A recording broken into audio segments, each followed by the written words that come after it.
Planning analyst in the planning division. This is the staff hearing officer meeting of April 8th, Wednesday, April 8th, 2020. I'm going to go ahead and, so this is our first remote webinar. And so thank you for bearing with us. We've been doing some test audio and instruction for the applicants. You are more than welcome to contact me. And we are just going to, there might be a little bit of a learning curve, but Susie, I'm going to go ahead and hand it off to you to start the meeting. And similar to, I will be explaining how public comment works as we, before each project. So I'll make sure that if we have any members of the public, that we will give you the opportunity to raise your hand virtually and participate in public comment on a specific item. So Susie, if I may hand it off to you. Okay, great. Thank you. So again, I'm Susie Reardon, the staff hearing officer, and I call the meeting of Wednesday, April 8th to order. The first item on our agenda is any requests for continuances, withdrawals, postponements, or ex-agenda items, and I haven't had any, so we will hear the items in the order they appear on the agenda. And I hope everyone's in attendance right now in regards to the applicants, because usually if they're not there, I will skip over them, but we'll just see what goes today. Under announcements and appeals, I've had no recent appeals, and I don't have any announcements to make. So now we'll move on to the next item on the agenda, which is comments from members of the public pertaining to items not on today's agenda. And if there's anyone out there who would like to address the staff hearing officer on items not on today's agenda, you can use the little raise your hand function. And I don't know, Ellen, if you see anyone. I'm looking through the list right now. I do not see anyone who has raised their hand for items not on the agenda. So you may continue, Susie. Okay, great, thank you. So I close that portion of the agenda. And so we'll move on to the first item, which is a continued item from March 25th. It's 1964 Las Canoas Road. And if the applicant is present, if they could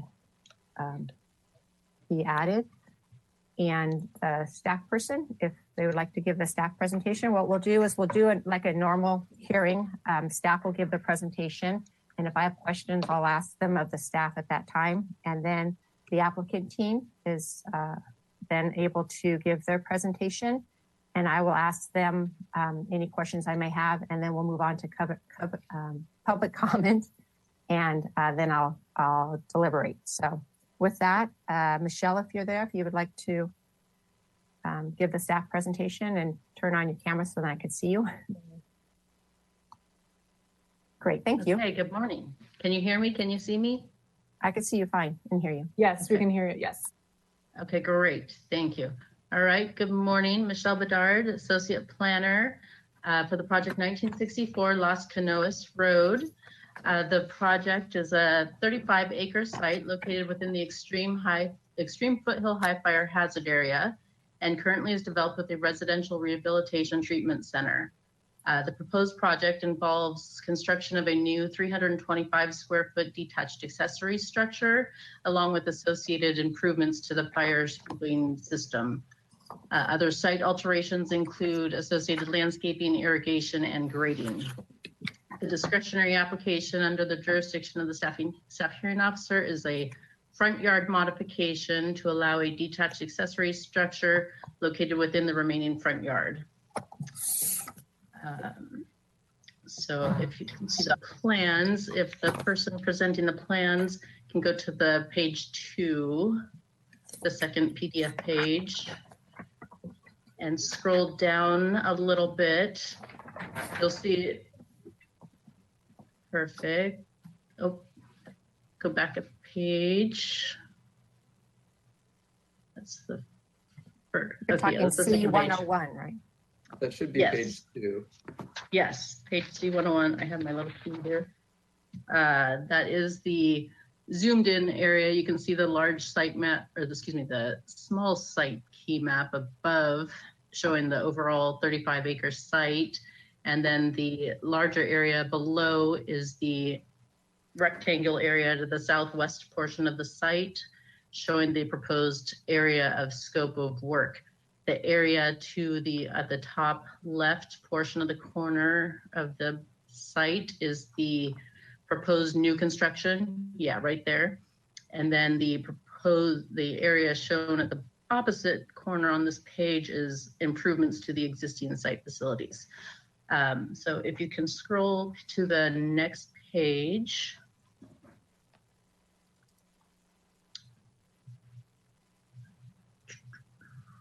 Yeah, that's an overall of the entire site, again, showing 35-acre parcel with the area of scope of work at the bottom southwest portion of the parcel.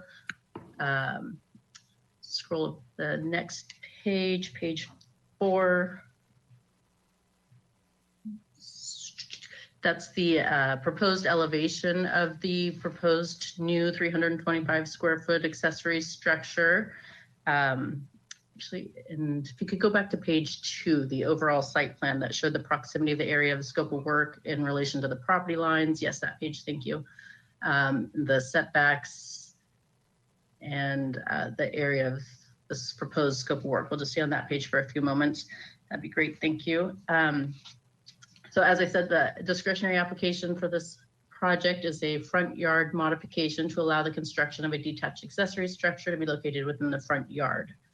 This is a single residential zone parcel, and the 35-acre site, a large portion of the parcel is remaining front yard. So staff is supportive of this proposed project because the site, the location of the proposed improvement is not publicly visible from the street, given the site topography, the proposed site landscaping, and the proposed site grading. It will be screened from public view.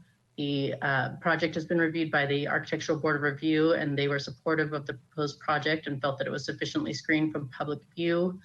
It was reviewed twice by ABR. The excuse me. We do have a condition for environmental review. The site is located within an archaeological sensitive area. Given the prior scope of work and projects, we just made a recommendation that the project be subject to the standard archaeological discovery finding. And then let me just say, let's see. With that, yes, staff recommends the support of recommends the approval of this front yard modification and is available for any additional questions you may have. I think I covered all I need to cover, I hope. Great, thanks. Yes, you did, Michelle. I don't have any questions for you right now. Is the applicant there? Can they click on their webcam? And if they want to state their name for the record and provide any additional comments? So this is Ellen Kokenda, staff. Heidi, if you are able to unmute yourself, you should be able to talk. I also have a couple other people here that also wish to speak, but Heidi, if you want to, let me see if I can unmute you.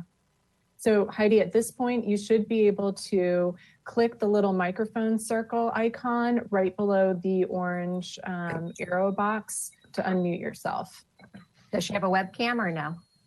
She doesn't, I don't see a webcam, but Heidi, if you can just click okay, it looks like, can you test it, Heidi? I'm here. Can you hear me? Yes, if go ahead and with your presentation. Okay, good morning, everyone. Nice to see all your faces. I think Michelle covered the project and scope pretty clearly. It's pretty straightforward. Essentially this is a replacement of the existing domestic fire and sprinkler system and water supply lines for the site. Much needed infrastructure and protection for a very severe high fire area. We think the proposed pump house is necessary and supportable and appropriate.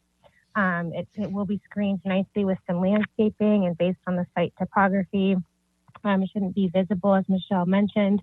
The site has a very large front yard, as you can tell. So we think that the staff report and conditions and findings are all acceptable and appropriate. We hope the mod is supportable. As Michelle mentioned, we went to ABR twice. They are supportive of the design elements and the requested mod. And as outlined in my applicant letter, we think that all of the required findings can be made for the modification. And then we'll pass it on to our design team to quickly go over any elements of the plan that they feel should be covered. Okay. Heidi, can you please be specific of who you're passing the mic to? I think I had listed Robert Schmidt as second. Is that accurate?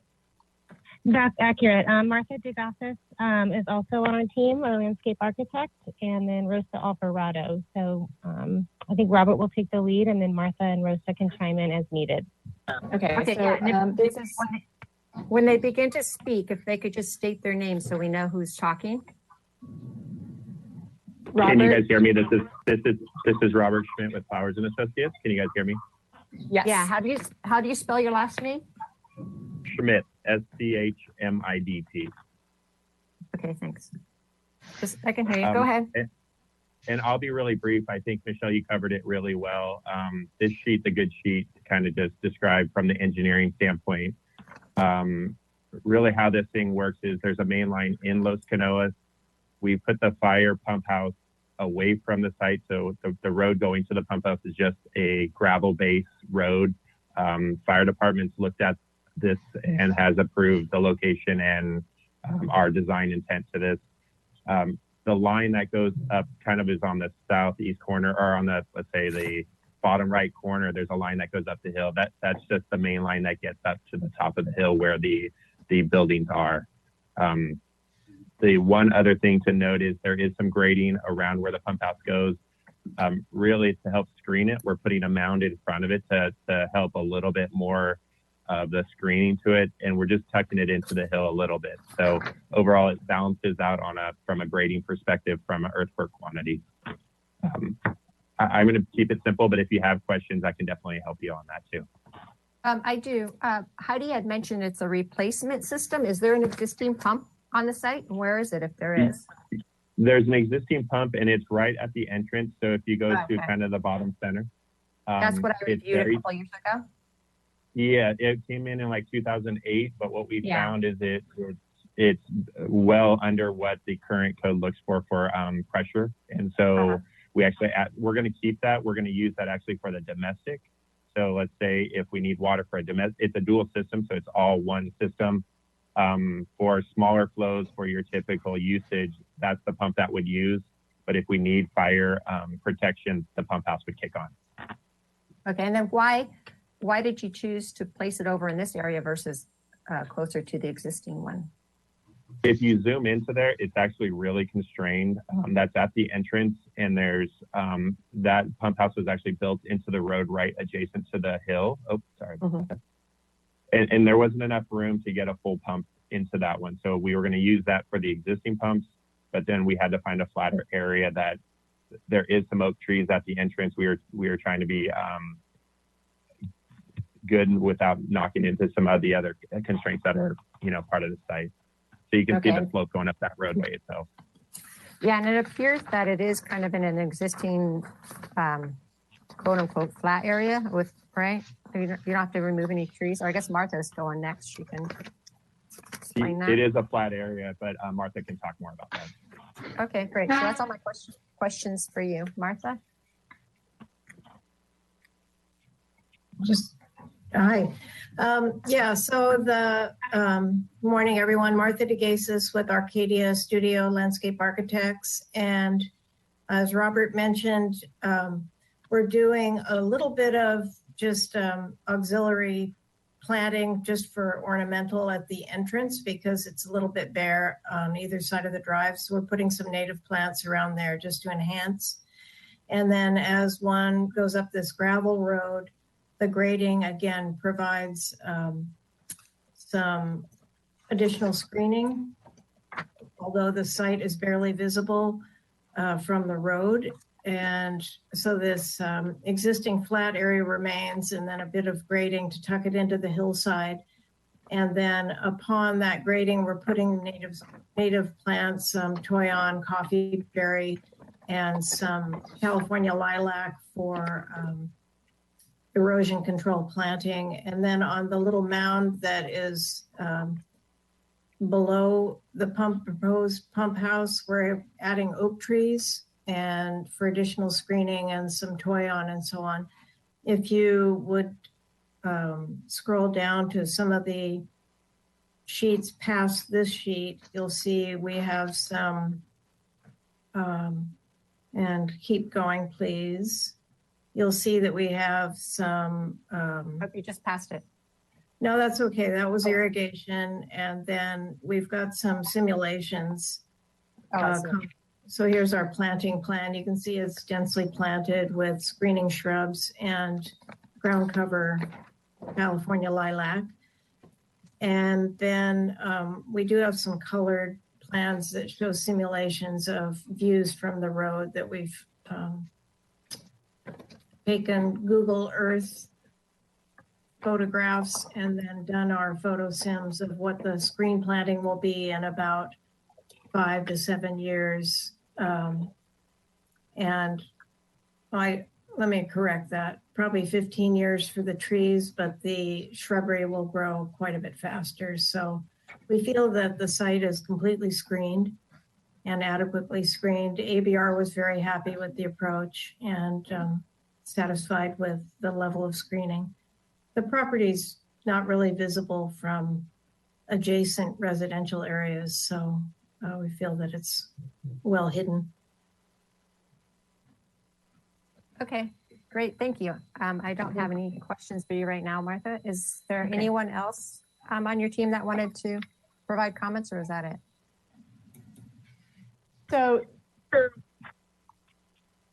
again, Heidi? this is Ellen Kokinda, staff. I just wanted to say that Rosa Alvarado has not entered her audio PIN number. I've sent her several requests to do that. If you can unmute yourself, or if you, I don't know if she wishes to speak, but we tested it out. Yeah, she was part of the applicant team, and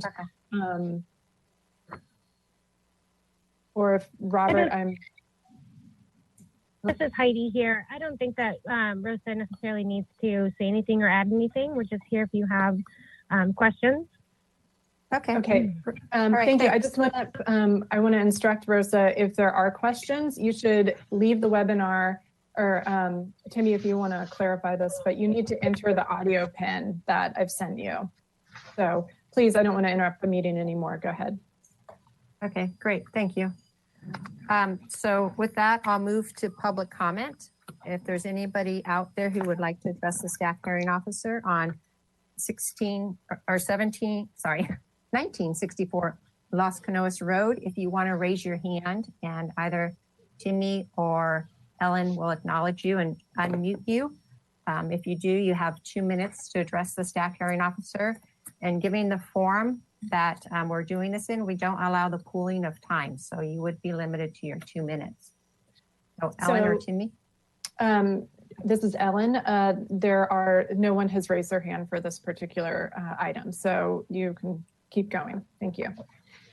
Okay, so I'll close the public hearing and move on to my deliberations. I remember this project back when I reviewed it, and I guess it was 2008. I didn't realize it was so long ago, when the existing pump house was proposed. And if you want to turn it back to the main site plan, to me, that would be good. That's PDF page 2. Then, yeah, so the next one. Yeah.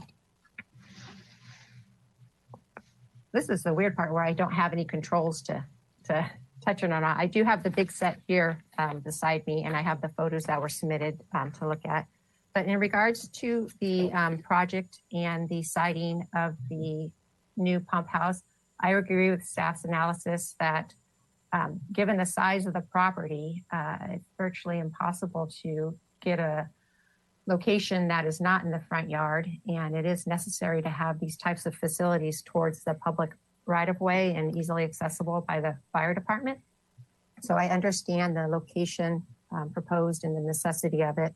And I think the applicant team did a really good job of trying to screen it. In addition to the fact that it's such a large distance away from the public right-of-way, I think it was 160 feet from the edge of the front property line. So it is set back quite a distance. And so I believe that it is consistent with the general purposes and intent of the zoning ordinance, and that it won't affect the visual openness of the streetscape. And so I can make the findings, but I would add just the additional comment that it's not going to impact the visual openness of the street, and make those findings as amended. And then in regards to the conditions of approval, Heidi, are you still there? Yes, I am. You've read the condition and you understand it and you're fine with it? That's correct. Okay, and I don't need to add any other additional conditions to be able to make the findings and to ensure the consistency with the zoning ordinance. So with that, I'll approve your project subject to that condition of approval. And my decision is appealable to the Planning Commission within 10 calendar days. And they also have oversight authority of all my actions. And if they felt this warranted additional discussion before them, they could call it up during that same 10-day review period. But I would like to note that generally appeals are filed at our planning counter at 630 Garden Street, and they are closed right now due to the COVID-19. Everybody's sheltering at home. So if there's someone out there who wishes to appeal this project, please email the case planner, Michelle Bedard, and CC Danny Cotto at the email would be, I'll give you Danny Cotto's. It's DKATO at santabarbaraca.gov, because we are not taking appeals in person. And it's my understanding we're not taking them by the regular mail either. It would be by email. So they will direct you how to appeal it if that's necessary. But since we've had no interest in the public hearing part of this, I'm sure that won't happen, but I just wanted to let people know who are out there. So with that, I approve the project subject to those conditions of approval. And Heidi and your team, you can click off and we'll move on to the next item. Sure. Which is 29 South Milpas. So if I see you later, Michelle. Thanks. So Tony, if you're on there, and then applicant team, make sure you're ready when you get called on. This is Tony Bauman. I'm ready. Can you hear me? Yes, I can hear you. Sorry. Oh, very good. Okay. Yeah. Anytime you're ready. Oh, okay. Good morning, Ms. Reardon. I'm the case planner assigned to this project. It's 29 South Milpas Street, known as Santa Barbara Plaza Shopping Center. Can I just interrupt you for a minute? Sure. The reason why you don't have your webcam on, because you don't have a webcam, correct? Right. Okay. I just wanted to let people know why you're not showing up on here. Yep. That's fine. That's okay. Go ahead. Oh, there's the applicant. And Timmy, if you could help go to the second sheet of the plans, I believe the site plan, or this one, that's good. So a little bit of background, this site plan shows the entire shopping center, and there's a larger project going on for a new grocery store tenant improvement and a whole new parking lot, all new parking lot landscaping. And this application that's the subject of the hearing now is kind of a spin-off of the larger project, because the applicant separated out the parts of the big project that required modifications. So the work's going on. You may have seen it when you did a site visit, all the work that's going on, the new parking lots in for the main part of the parking lot. And Mr. Poirier conveniently provided dashed lines around the scope of the work on this site plan for what we're looking at today. So there's 3 separate modifications requested or needed to accomplish the objectives of the project. So I'll just go one by one through them as they are in the staff report. So the first one is a parking modification. The existing shopping center is non-conforming to the zoning parking requirement. The requirement would be 168 spaces, but the shopping center only has 149 spaces. So part of the grocery store tenant improvement is an agreement to provide cart corrals for their shopping carts to keep those kind of organized. And that involved just finding space for those shopping cart corrals involved eliminating 4 parking spaces. And those are shown kind of in the middle front of the parking lot outlined where the 4 parking spaces would be converted to the cart corrals. So a reduction of the parking spaces that are non-conforming to begin with requires a parking modification. City transportation planning staff looked at it and did an analysis of the parking demand, and that's Exhibit E in your staff report, and they concluded the parking demand would be 139 spaces. The applicant had Mr. Shell at ATE provide a parking demand study, shared parking demand study, and that concluded a daytime peak demand of 134 spaces and an evening peak demand of 135. And since the project is proposing the equivalent of 145 spaces, we find that it meets the demand for parking and therefore a parking modification is supportable. And there's a little asterisk, I guess you could say, next to the 145 provided because Title 30 zoning ordinance allows motorcycle spaces to be substituted for auto spaces. So the proposal is to have 4 motorcycle parking spaces provided, which is the equivalent of 2 auto spaces. So we've got the equivalent of 145 proposed. So I think that's all I need to say about that mod. So moving on, the project's also requesting a setback modification for some parking spaces. And this is outlined kind of in the lower right side of the parking lot. That property line curves around because that's kind of where it's adjacent to the Milpas Street roundabout at the corner of South Milpas and Carpinteria Street. But there's some parking spaces that face up against Carpinteria Street. The existing spaces for the entire parking lot are angled. That was one thing this project did was convert all the parking spaces to 90 degree. So in that dashed area or outlined area facing Carpinteria Street, there were 5 angled spaces that would be reconfigured to provide 6 90-degree spaces. And you could see, I'm sure you can see on your large set of plans, but also on the site plan, you can see a dashed line kind of running through the front of the parking spaces. That's the required 10-foot setback line. The project's located in the CR commercial restricted zone that has a 10-foot front setback, unlike most commercial zones. So the existing spaces and the proposed spaces encroach about the same amount into the front setback. Timmy, do you have handy the photo board for this project? Yeah, that's it.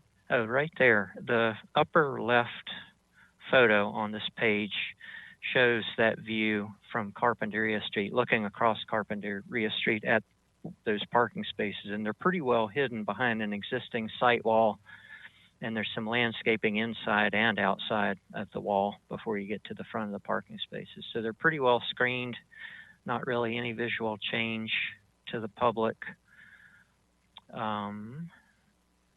So staff finds that modification to be supportable. Moving on to the third modification, and we can stay right here on the same page of the photos. The project proposed a facade overhaul to the building for the entire length of the shopping center, and they would like to propose some improvements to the Jack's Bagels tenant space. And similar to the encroachment of those parking spaces, the existing building encroaches into the front setback, 10-foot setback along Carpinteria Street. And they would like to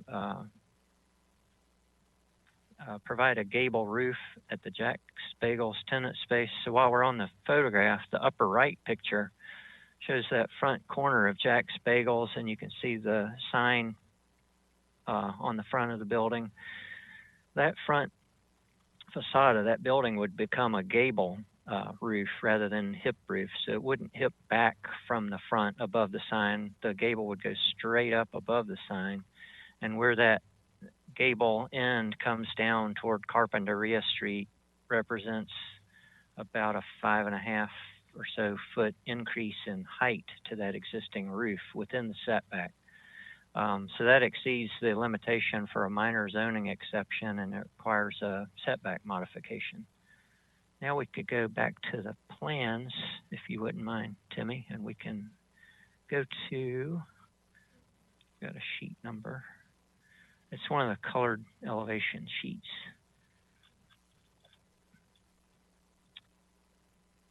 Sheet A3.1C. It's like the 7th page of the PDF. Shows the proposed roof elevations. So, okay. So we could look at the top elevation drawing, the south elevation, and again, Mr. Poirier outlined it for us, the change. So there you can see in that outline the proposed gable roof.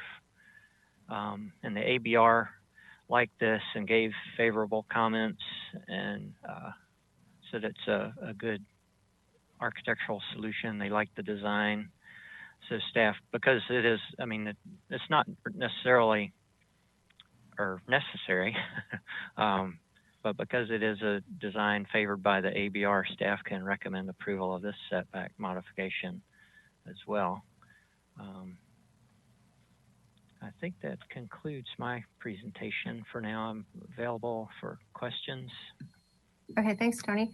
I didn't notice in my set of plans any existing conditions plans, like existing elevations or existing site plans. Was there any submitted, or did we have some? Well, let's see. Existing elevation drawings. Yeah. There are. There's a photo. There's Just a the photo photos? of it. Okay. Well, there are. It's up to a previous drawing. It kind of, well, it does show a comparison on sheet A3.1, which is page 6 of the PDF.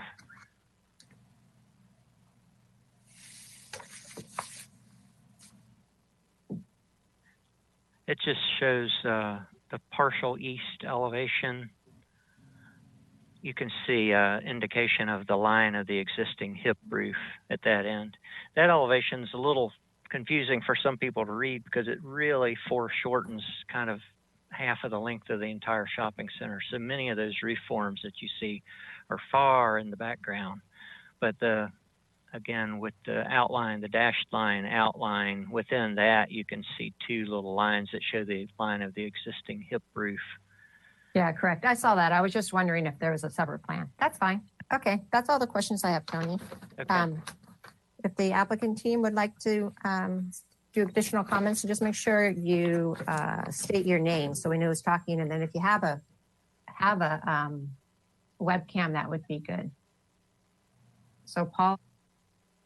I think I'm here. Can you guys see Yeah. me and hear me? Yeah. Yeah. Okay, so started doing this project to solve some of the problems at this center. We looked at reconfiguring the parking lot, and we went to the ABR with our elevation design and our site plan design, make all of the parking 90 degree. And Sprouts was interested in moving in to open a grocery town that's underserved by grocery tenants. And the ABR loved the plan. When the planners looking at the actual setbacks and the existing non-conforming lot being within the 10-foot setback and the existing building being within the 10-foot setback, some of the things that we proposed on our initial design concept were going to cause problems in terms of needing a modification. So we started this maybe 3 years ago. So we proceeded to take those things out of the plan so we can get the project under construction. And then we would find out if the city would support those. We could continue with the project as is and leave angled parking along Carpinteria Street, but it just makes that parking sort of odd and less convenient for people to pull in from either direction. The efforts were really to make circulation in that historically problematic parking lot because of that the aisles were configured, and they had 4 one-way aisles pointed toward the building and 2 one-way aisles going away from the building. So a lot of congestion right along the front of the storefront. But now we have 2-way 90-degree parking aisles everywhere, which I think will alleviate the bottlenecks and people be able to circulate freely through the lot. Another thing that we did do was there's a little correction in the staff report on page 3. We are consolidating 3 existing tenant spaces into 1 tenant space for Sprouts. So there was Trader Joe's, Petco, and Santa Barbara Tobacco, I think it was, a little cigar shop. So those 3 tenants have conglomerated into be 1 tenant for Sprouts. There still will be 4 tenants in the shopping center: Rite Aid, Jack's, Sprouts, and Carl's Jr. So there's 4 tenants there from being 6 tenants. So it's like the 3rd line down on under V discussion. So that's why we're proposing these things. And again, it's not mandatory that we alter the tax. We just think it would look better and give them a little more prominence in terms of space around their sign. Their sign's a little crowded on the elevation, and the building's looking great right now. With the remodel going on, it's going to be a nice gateway project for the city. I know the owners are very proud of that property, and they want it to be a nice gateway center for the city as well. They're spending a lot of money to make it really nice. We didn't want to just leave that area alone. If you can go to A3.1, which was the black and white elevation, and look at that upper right elevation there. So it's ironic that the peak of the roof is not in the setback and would be conforming to the 42-inch increase it's allowed without a mod.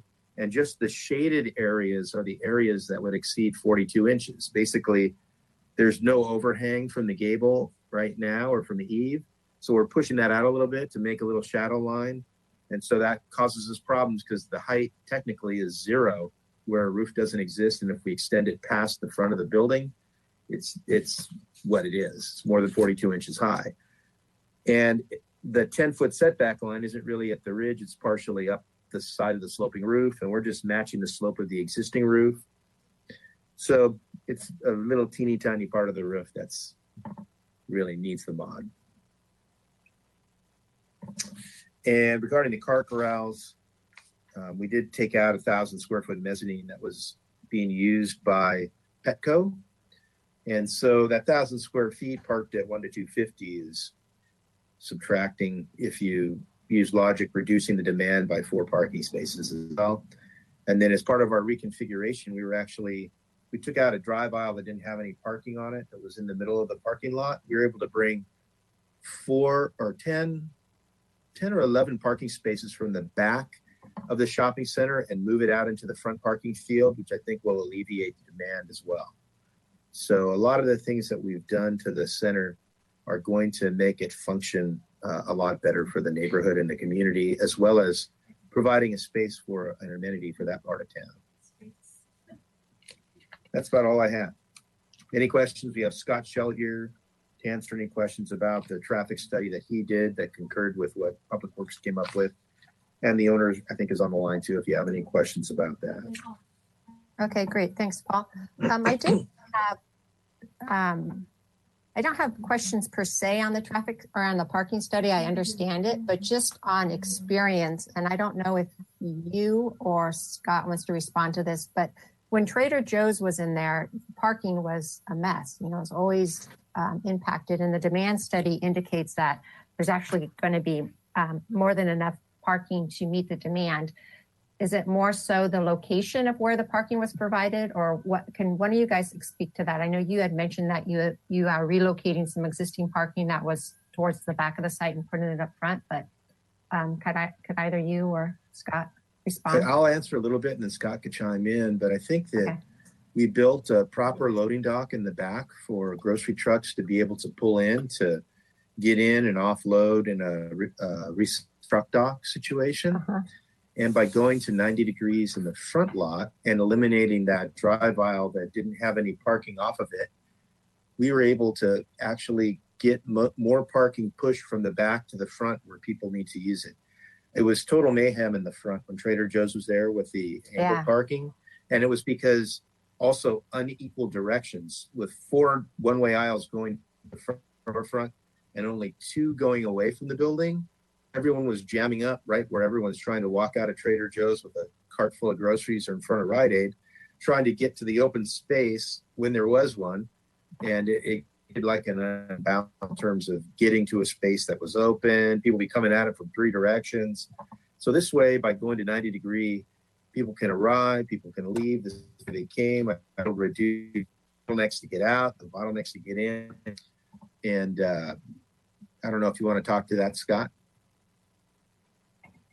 So Scott, this is Ellen Kokinda, staff. If you just unmute yourself by clicking on the circle microphone icon underneath the orange, you should be able to go ahead. Yes, thank you for unmuting me. I think this is Scott Shell with Associated Transportation Engineers. I'm on phone and not audio because I don't have a webcam here at my computer. I would agree with Paul's assessment. I think that the previous experience at the shopping center was the configuration of the lot that really led to a lot of circulation and parking issues, and going from the one-way aisles to this new two-way 90 degree is really going to clean that up. And totally concur with Paul that, you know, bringing that parking from the back to the front is really going to help as well. Not a lot of customers would go back there and park, so it really increases our demand supply up front by 10% or so. Okay, great, thanks. That what? Sorry, I cut you off. I think the other thing, Susie, that Scott and I were chatting about was if we don't have a place to put the carts in the parking lot and they're left stray around in the parking lot by people that aren't responsible for returning them to the inside of the store, that also creates spaces that people can't pull into. So by putting them in car corrals, it's going to centralize those things and keep all of the parking available, hopefully, and minimize the tendency for people to just stick them on the end of a planter and block traffic and that kind of thing. Yeah, right. I agree with that. Okay, yeah. The other question, or just a question, was some of this property taken for the Milpas roundabout, or was it not impacted? Some property was taken, but when they took some property, it mostly ended up outside of the wall for the parking lot. So it didn't cause us to relocate the wall, the 42-inch that surrounds the parking lot, or the parking lot configuration. So we're leaving that perimeter wall where it is. We're leaving the monument sign wall where it is. So we have a permit to change the logo for the whole center and up that wall. They did reduce the planter in front of the monument sign to accommodate it about, and I think that radius got pushed closer to our property. So we had planting on the outside of the wall before. Okay. All right. Great. Thank you. All right. So that's my questions for right now. I'd like to open the public comment. If there's anybody out there who would like to address the staff hearing officer on 29 South Milpas, raise your hand. And Ellen will call on you in the order that she has them. Right now, no one has raised their hand for this item. So please continue. Okay. All right, so I'll close the public hearing. I'll move on to comments. So I'll start in regards to the alterations for the roof, requested modification to the alterations for the roof. This is a commercial property, but it does require front setbacks, and it's an existing site that the setback or the building encroaches into the setback, and changing the roof height is not going to change anything per se from the street frontage. The building wall's still going to be there. It's just additional height. And I think, in my opinion, staff had suggested the finding would be for an appropriate improvement, which it is an appropriate improvement, but I think it more promotes the uniformity of improvement on the site. It provides a nice facade for the portion of the building that faces Milpas Street. So in regards to the supportability, that is supportable. I would just change the reference that it's a uniformity of improvement. In regards to the setback request to allow the changes in the configuration of the parking and the additional parking space in the front setback, I again believe that is an appropriate improvement on the lot. It is adequately screened with the existing wall and the landscaping, and there is a trade-off, although I don't know it's really a trade-off per se because you can't see the parking space, but this type of use in this area, it's important to provide for the parking on site. So any additional parking you can get is a bonus. So that is a supportable improvement. And I would just beef up the finding that the modification would allow for an additional parking space and that there is no potential adverse impacts to the street frontage given the wall and the landscaping and that. In regards to the parking modification, I'm glad you guys, Scott and Paul, explained it more because I understand the parking study and the shared use of the parking lot and different demand times and that kind of thing.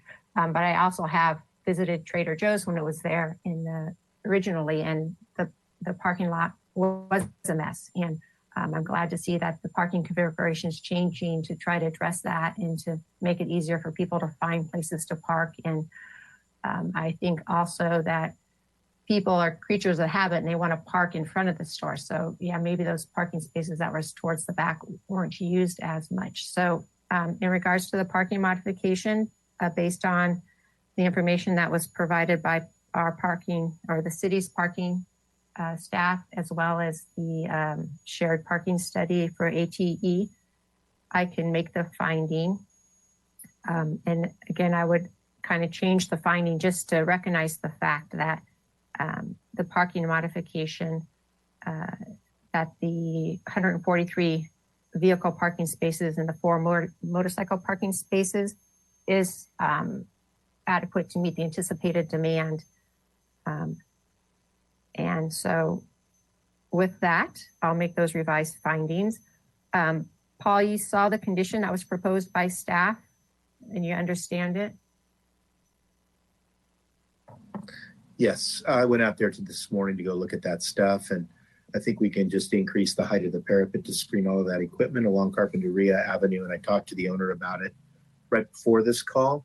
And so we're going to work with the ABR to get all that stuff screened appropriately in addition to the work that we're doing. And it looks like we don't need to ask for a modification to do that. If we just add 42 inches to the top of the existing 12-inch parapet, we should be able to screen everything, and we can step it down as we get to the northeast corner of the building, because there's some equipment over there that's a little bit lower. Okay, great, thank you. And I don't need to add any additional conditions to make those revised findings. So I will approve your project subject to the condition of approval. My action is appealable to the Planning Commission within 10 calendar days, and they also have oversight authority of all my actions. And if they felt this warranted additional discussion, they'd call it up, or they could call it up during that same 10-day review period. In regards to the appeal, as I stated on the first project, we're not accepting appeals in person or by regular mail, that we will accept them through email. So if you or an interested party wanted to appeal this decision, you can email a staff planner, and the email contact information is in the staff report and on your notice you received. But it's T. Bowman, and I'll spell that for you, BOUGHMAN at santabarbaraca.gov. And so that would still need to be within that 10-day calendar appeal period. And so with that, you have an approval. Thank you. And thank you, Tony, for getting to this. Appreciate it. Yeah. So then now we'll move on to the next item. If the applicant team for 1431 Alda Street is ready, we will start off first with Megan Arsena. She's the planner for this project. And this is Timmy Bolton staff real quick. I need to load some photos that were sent to me. So if you could just bear with me for 1 second on that. Sure.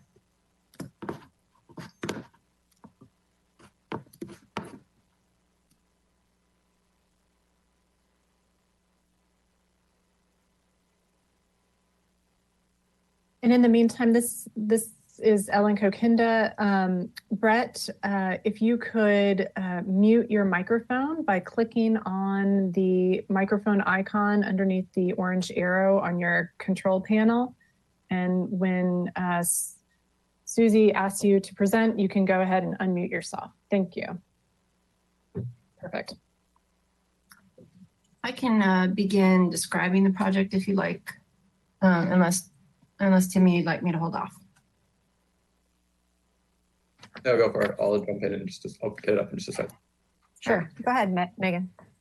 So the project that we're looking at today at 1431 Olive is a request for a reduction in open yard. So residential development requires some open yard area for outdoor residential use, to have a lawn or a barbecue, just have some outdoor living space that functions on the property. The project involves also the construction of a new accessory dwelling unit, which we know the state law has encouraged the construction of accessory dwelling units. The city implemented our own ordinance last year in 2019, sorry. And then since then, the state law was revised and a new state law was enacted in January 2020 that then made our city ordinance null and void. The project that we have before us was actually designed prior to the 2020 state law coming into effect, and it was designed to be compliant with the city's 2019 ADU ordinance. So it met all the size limitations, and it provided open yard, the 800 square feet, of open yard that was required at that time. Since then, the state law came into effect, and now our ordinance is null and void. So the project actually has to comply with the current, it kind of retracts our open yard standards and requiring them to provide 1,250 square feet of open yard, which it wasn't designed originally to do. Although the city is working to update our ordinance to comply with the 2020 state law and will be worked on potentially as soon as this summer, the applicant has asked to go forward with the current design because it's really only in the interim that this 1,250 square foot requirement applies, and they would like to continue moving forward with their application and hopefully move towards construction sooner than later. So the applicant is requesting a modification to reduce the open yard requirement so that they would only have to provide 800 square feet in lieu of the 1,250, which would be consistent with both the previous city ordinance and then our proposed ordinance that would possibly be coming into effect this summer. Just to kind of give you a rundown of the property, Timmy, if you don't mind putting up the photos really quick. Just the first photo is actually the street view of the house. So this is the house as it faces Olive Street. It's a deeper lot. So it's a single family house, single story. And then if you can go back to the site plan or the plans, that kind of shows the side view as the house goes into the lot. So the front porch you can see to the left, in that rendering, and then the driveway would go down, and then the accessory dwelling unit would be constructed at the back of the house in conjunction with a new 2-car garage. So it's actually a combined 2-car garage with accessory dwelling unit beside it and above it. The new garage would be 400 square feet. The accessory dwelling unit would be 900 square feet. I also do want to point out that the garage is a benefit to the project because currently there's only a single car carport. It's existing non-conforming 1-car space. The project's proposing to demolish that existing carport and provide a 2-car garage, which is a benefit to the site. Although it's not a requirement, staff believes that that's a good amenity for the property. And on that note, I also want to just identify that no parking is required for the accessory dwelling unit itself. So the project meets zoning standards in terms of setbacks, parking, height, and all other standards. The only one it doesn't is the open yard requirement. And if you can go to the second page, Timmy, and kind of zoom in, if you will, on the upper right side of the site plan, you can kind of get into the configuration of the ADU.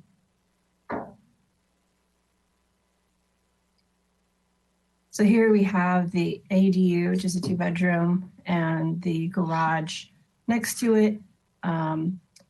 The proposed open yard area would be in front of the garage. You can see the permeable pavers that they're proposing, and that would meet the minimum dimensions and the 800 square feet that they are proposing to use as the open yard area.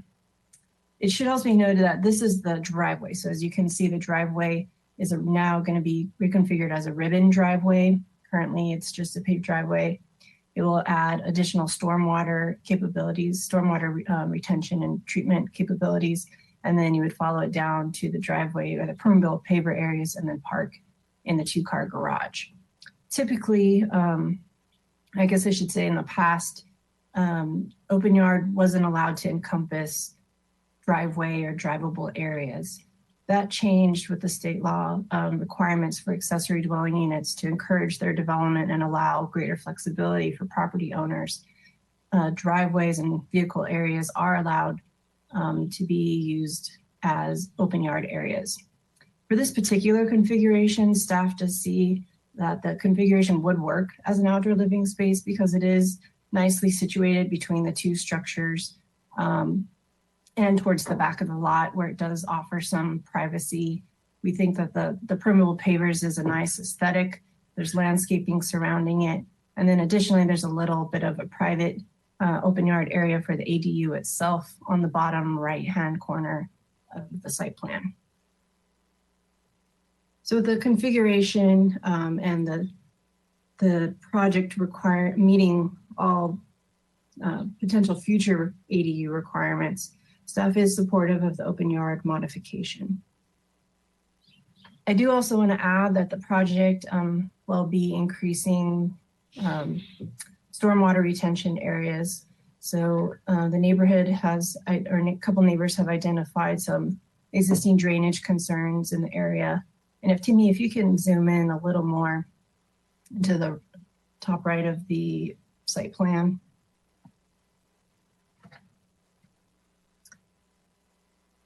This upper right corner of the property has some drainage issues, and I'll allow the architect to go into greater detail as he's designed this system. But they are proposing a gravel bed and French drains that would then connect this area of the property to then pool or bring that drainage back to the permeable pavers and interior of the lot. And we're hoping that will actually solve some existing neighbor drainage issues. And then again, you can see the light landscaping and drought tolerant landscaping. And if you can just go to the other site, the next page.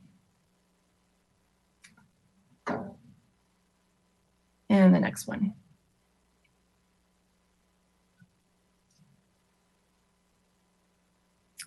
So here's the layout of the second floor. And you can go to the next one. Just kind of wanted to flip through. So there will be an attachment between the two, keep going to the next slide. Between the existing residence and the proposed ADU, keep going to the elevations. Currently they are, there we go. So if you can see, the existing residence would be attached to the new proposed ADU via a bridgeway. And this would provide a little bit of a patio connection. We looked at the building code requirements and zoning requirements, and even though that element does physically connect the two, it's not considered an attached ADU. It's still considered detached. To enable this to happen, there would be a minor demolition of the existing residence on the back of the property. And Timmy, if you can go to the photos, photo 7 of 9. That's a neighbor. There. That pop out that you see with the fish sculpture on it is a small, about 100 square foot area of the existing residence that would be demolished also as part of the project, in addition to the carport. That would allow additional space, and that's where that bridgeway would be. So there'd be minor alterations to the facade of the existing residence just to allow demolition of this and then construction of a new exterior door and that bridgeway connection. And if you can go one more, I think we can see just the yard area. And that's, I think, it for the presentation. I'll allow the architect to chime in with any other details that I think if there's anything I've missed. Okay, thank you, Megan. I did have a question regarding sheet A2.2. It's the upper floor plan, partial lower floor plan. It shows a roof deck for the ADU, and a portion of it is within the setback. And I don't see on my plans it dimensioned, but is it because it's 5 feet from the property line that's allowed to be in the setback for state law, or why is it in the setback and not identified as needing a mod? So I don't think we cleaned up the setback lines on this sheet per se. So the ADU per state law actually has a 4-foot setback instead of 6 feet. And we cleaned that up on the site plan. Here it isn't. So that would be the setback for a main structure. The roof overhang is allowed, I believe, 24 inches. I can confirm that. Okay, and what about the roof deck itself? I guess that could be confirmed during plan check and it would, if necessary, need to be reduced. It just would need to be 4 feet back. But we can, and I believe it is. So that line is 6 feet. I think that, yeah, okay, well, that's something maybe look at plan check, because my understanding, the 4-foot setbacks for the actual ADU, and this is just a roof deck. It's not necessary for the ADU. So under previously, the city's interpretation was that the roof deck would need to comply with setbacks. Okay. So that might be something that would need to be checked in plan check. Sure. The other question is in the staff report, and you said in your presentation too, regarding our existing ADU ordinance, which is now null because of state law, but this unit was designed to meet the 800 square foot open yard. What was the size limitation for the ADU under Title 28? Is it consistent with what was allowed in Title 28, or was it increased once our ordinance went away? No, so under the old ADU ordinance, the size limitation would have been 800 square feet. But under current state law, there's actually a requirement that jurisdictions not prohibit any, need to keep it at a minimum of 1,000 square feet. So the city's proposed new ordinance would basically allow 1,000 square feet minimum for an ADU and 800 square feet open yard. And this project complies with that. So we were guiding them to comply with our potential future ordinance. So comply with, okay. All right, great. Thank you. That was my question for right now. So is the applicant out there? If Yes, they would I like am. you want to turn on your webcam and state your name for the record? Oh, I could do that. Let's see if that worked. There you Yep, go. there you are. Good morning. My name is Brett Ettinger, Ferguson Ettinger Architects. And I think that was a really thorough presentation by Megan. I don't have much to add other than to just give a quick little timeline.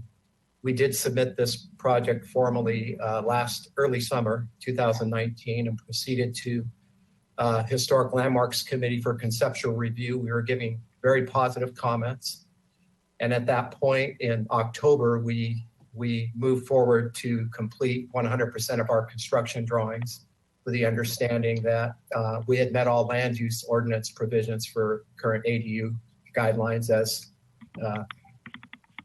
designed by the city. And in early January, once our drawings were 100% complete, and you can see that level of completion in this set, it's a little beyond what you'd normally see for a modification hearing. We were told that our project, because of an unfortunate and ironic twist of state legislation, even though we met the minimum provisions for open yard, the state had temporarily null and voided, as Megan said, those provisions. And in the interim, we were told it would be until May, but now I'm understanding maybe summer before the city was able to update their particular ADU requirements. Our project would be put on hold for several months. And in an attempt to move forward, understanding that the future ADU guidelines would match the previous ADU guidelines of 800 square feet, we decided, in the interest of trying to get this project constructed or at least watertight by this coming winter, to proceed in the most expedient manner, which is this right here, our request respectfully for approval of the reduced open yard area, which in fact is not reduced. It is what the city will be allowing for in the interim and in the future. I think the project was given really good comments. Design-wise, it will be a benefit to this really character-filled Bungalow Haven district by putting all the associated development in the rear where it's not even visible from the street. And we have addressed drainage concerns with the neighbor. I had met with them several months ago, and our client, Matt Davis, is also a civil engineer, has met with them on numerous occasions. It should be noted that there have been no drainage issues from this lot for the time that our client has lived there for 15 years. We're merely improving and implementing about 5 or 6 of the tier 2 measures and going, a very conservative approach here to make sure that all development, we're increasing the permeability of the site and implementing on-site stormwater retention measures as already listed. So we think we have a good project, and we're, again, respectfully requesting approval of our reduced open yard area. Thank you. Okay, great. Thank you. I don't think I have any questions for you right now. Yeah, no, I don't. Okay, so then we'll go to the public hearing portion of it. If there's anybody out there that would like to address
that, but it sounds like we've got Susie back. So Susie, why don't you go ahead and go through with your decision so we can at least get it on the record, and we're going to have to work on that a little bit later. Hopefully it won't happen again. Yeah, that's interesting. Ellen, has it happened at the other boards that use this so far, or did you know? No, I've actually never seen this before. So it sounds like it wasn't anything that the organizers did. It just seems like the GoToWebinar just cut off your audio for some reason. So we could still have everybody's video who was up. But it happened to you, it happened to another staff person, and to the applicant Brett as well. So unclear why. But I'm gonna hand it back over to you. It sounds like we've got where we can continue. Okay, great. Thanks, Ellen. Okay, I don't know where it got dropped off from. But I can, if you could just please start your you were about ready to go into your decision. So we really didn't get to hear the rationale for your decision at all. okay, and you didn't hear my talk about the findings or anything? No, we didn't hear any of that. If you could, I know Okay. we tried to stop you. You And cut also out. I looked up and Like, the wait a hill. That's why they say you should look up, huh? But Mhm. all right, okay, so I'll start over. So in regards to the open yard area, so if I'm repeating myself, sorry. In regards to the open yard area, I know the code requires the 1250 square foot of open yard area for the single family unit, but you know, in regards to the ADU, our previous ordinance allowed for a reduction in it, and also allowed for the joint use of paved areas and parking areas for the open yard. Typically, that's not allowed in the single family zone, but in order to help encourage ADUs on these more constrained lots, it's allowed to overlap. Also in regards, this is the RM zone, correct? This is the one that was the multifamily.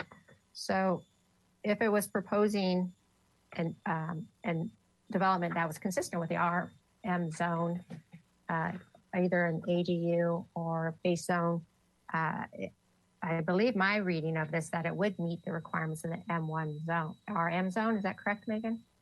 Or No. is it? It actually wouldn't. It would still require modification because the standards are the same for single family as 2-unit. It would only be if it was a 3-unit. Oh, correct. Yes. Okay.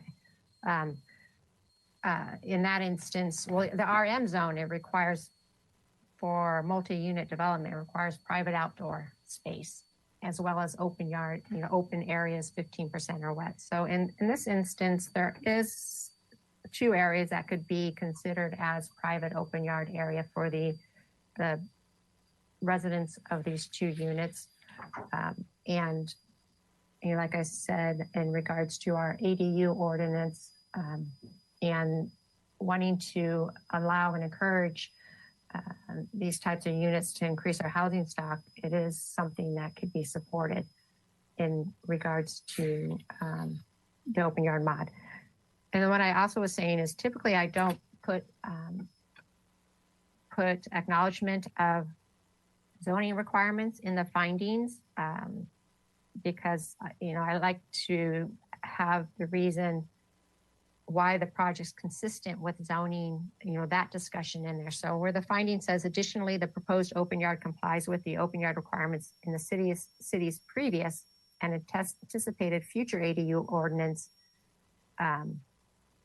that I don't know that really necessarily needs to be in the finding.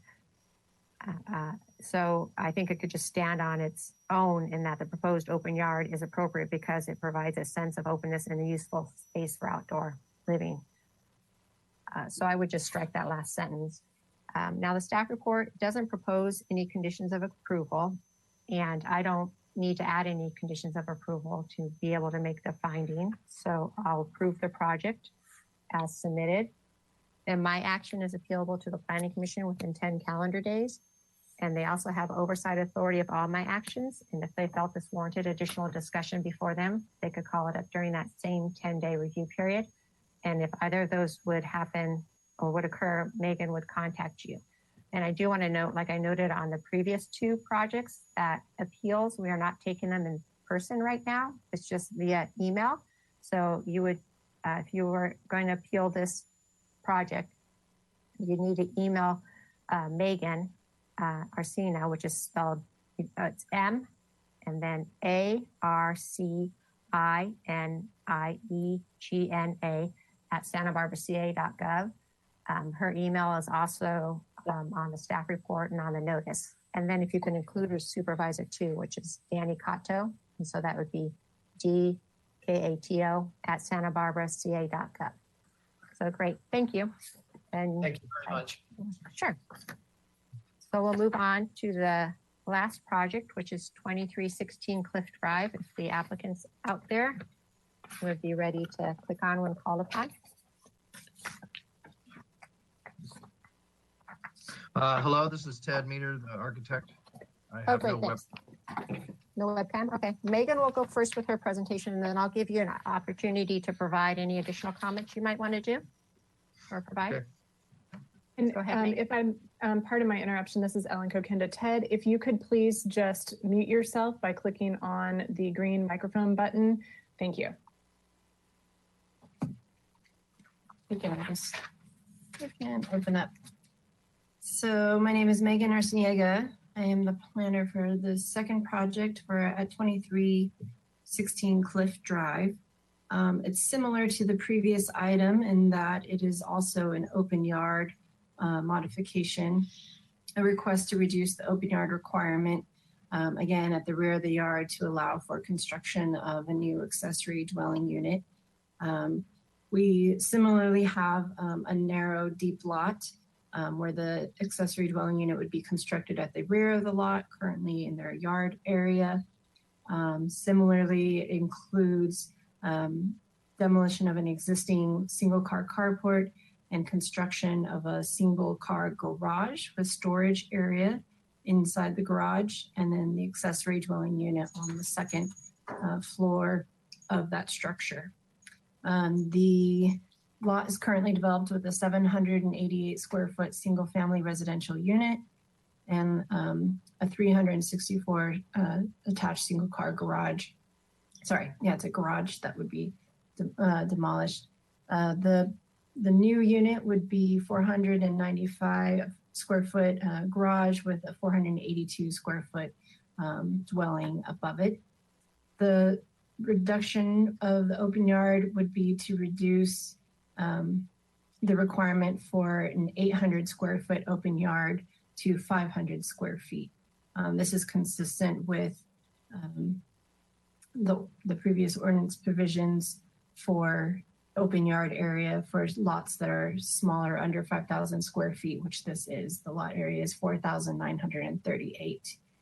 The difference of this project is that the garage includes storage area in it, and typically that storage area is looked at separately from the garage space in terms of allowed encroachments into the open yard. So even if our previous ADU ordinance was in place, this would still require a modification, but for all intents and purposes, it's really the same use. Also, staff encourages or believes the use of garage storage space is appropriate for the lot and would be a good use for the existing and proposed unit. The parking, as I noted, is only a single car garage. That's consistent with the existing non-conforming parking on site. The new ADU does not require its own separate space and is consistent with state law. And otherwise, the structure meets all setbacks, including the rear and interior setbacks. I don't think there's anything else to add. Timmy, if you want to go to the photos. This is the residence from the front, so from Cliff Drive, and you can scroll through just a couple of those. It's a relatively tight lot, there's the existing single car garage, and the side of it. Keep going. And then the rear of the property. Keep going. And then these are neighbor photos. And then if you can go back to the site plan and go to the second page, this shows the layout of the first floor, which would be the single car garage and adjacent storage, so including motorcycle storage, a sink and bathroom. And then the next page shows the layout of the unit. So there would be a wraparound walkway around the back of the unit and then stairs that would go up to the second floor. And then it would be a single bedroom unit. This one also includes a deck that would look out towards the main residence as well. Next page. Here's the roof plan, next page.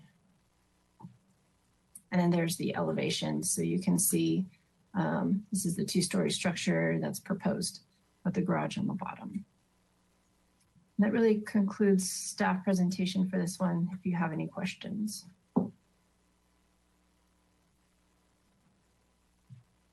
Okay, thanks. No, I don't have any questions. Ted, if you want to click on and give your name for the record and provide any other comments.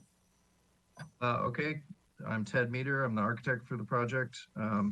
Similar to the last one, we turned this application in last year with a fully developed set of structural and soils report and everything processed as if it were a building permit application. Then later we found out that there was a zoning or planning issue. My comment is that Ordinance 5734 allows on this size lot that an open space of only 500 square foot would be required, quote, in order to construct an accessory dwelling unit. The owner of this property really needs a garage for many reasons, and this project was developed with a new ADU over a garage.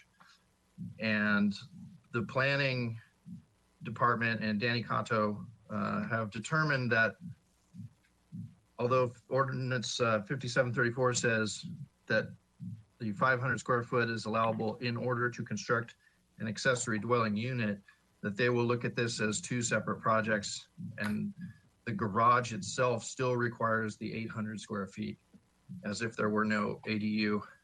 This project is never intended to construct just a garage. It was always a package deal ADU over the garage. If this project only included an ADU, then we would need no modification, and this footprint would be allowed with these setbacks in this open space. And the fact that there's a garage underneath it seems to have changed it, and that's why we're here today to ask for an open yard modification. So the net result to the neighborhood would be the same lot coverage if there were no garage in this project. And so we think it's a net benefit to have the covered parking and also the storage associated with the garage. I guess that's it. Yeah. Also, that this project only requires the modification because of this interpretation that the city look at it as two separate planning proposals.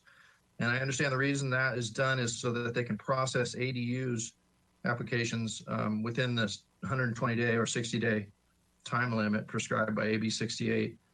I understand that, but that seems to be a benefit only to the city, and it seems to be it's an internal policy that's not found anywhere in the ordinance that this garage needs to be considered separately with its own open space requirement, separate from the project as a whole. So I don't believe that's supported by the ordinance.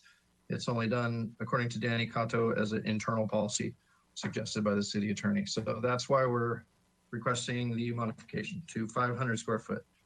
Thank you. Okay, great. Yeah, I understand your frustration with that, Ted. What I would recommend is, as we're developing the new ordinance, now and in the summer, that you participate in that and provide comments and suggestions that would make the ordinance more clear. Are you there? Yeah, I'm here. I'm unmuted now. Yeah, sure. I would love to. I would love to have my thoughts known on the process. Really, though, we're just trying to take advantage of the 500 square foot open space reduction that was, I think, intended to help allow ADUs to be built, especially on lots that are this tight. It's one of the smallest lots I've ever seen in the city. We are not, we're really looking for the same end result that is already on the books in the ordinance of 500 square foot in order to construct an ADU. That's all. Yeah, so I just suggest with all your experience in working on these projects that you just be a participant in the ordinance development so that we could address concerns and get them out there and talk about them. That's all. That would just be my suggestion to you. I mean, it's not going to help you in this project because this project's already on the way and, you know, that kind of thing. So we always encourage public participation when we develop ordinances, especially with people who have to work with them. So we have a better chance of having it be workful and benefit both sides. Yeah, and I have learned a lot about the new ADU laws. One thing is that, you know, the new AB 68 that took effect on January 1st requires that no open space be required in order to construct an ADU. So there's not going to be any, if we were to resubmit this project right now with a smaller garage that met the 800 square foot, we could actually fill up the entire rest of the rear yard with ADU to a 4-foot setback line with no open space required. That's not preferable to the community. It's not preferable to the owner, but it may be our last resort because there's just no other way to get a 490 square foot ADU in this tiny back lot. So that's all for me. All right, thanks. So I'd like to open the public comment. I have not received any emails or on this project.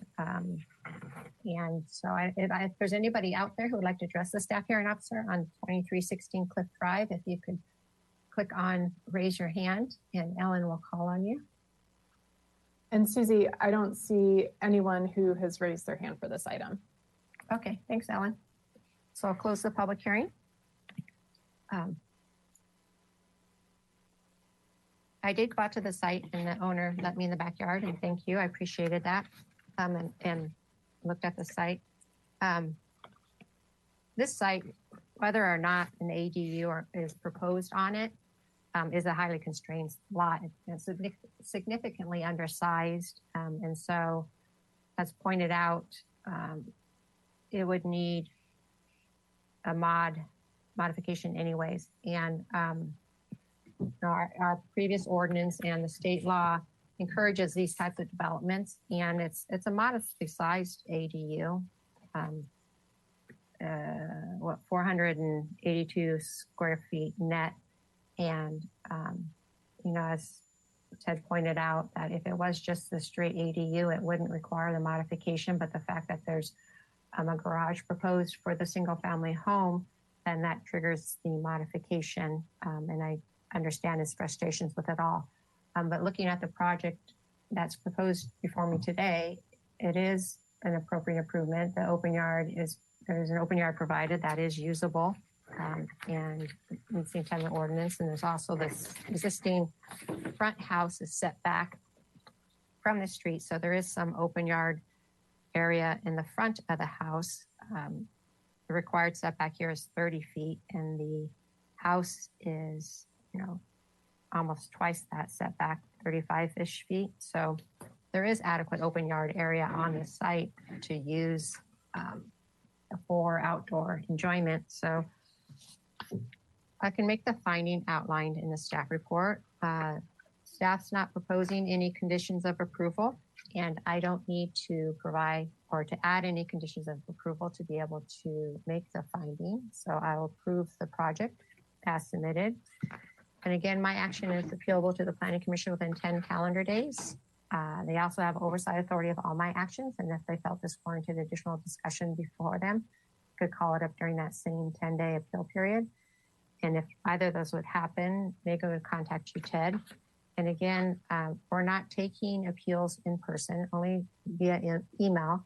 So if you would email the case planner, and that information is on the staff report as well as the notice, and include her supervisor, who is Danny Cotto, and you can email them and they'll let you know the process.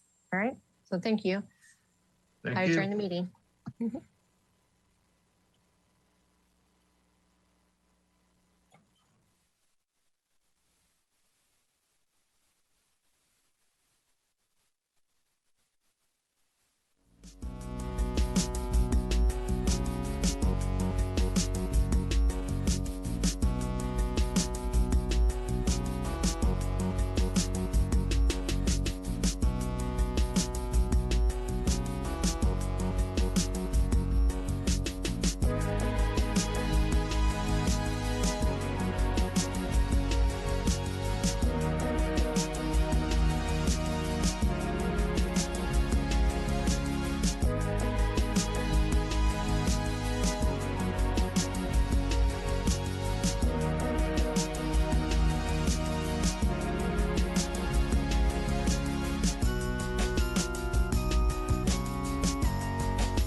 Is Mary present? If Mary not, is present. There she is. Perfect. Yes. Okay, so we have Board Member Black. Here. Board Member Cunningham. Here. Chair Moore. Here. Board Member Olson. Here. Board Member Six. Vice Chair Six. Vice Chair Six, sorry. And Board Member Whelan. Here. Board Member Watkins is absent. Okay. All right. Well, then we would normally move on to public comment, which includes anything that's not on today's agenda. Did we have any requests?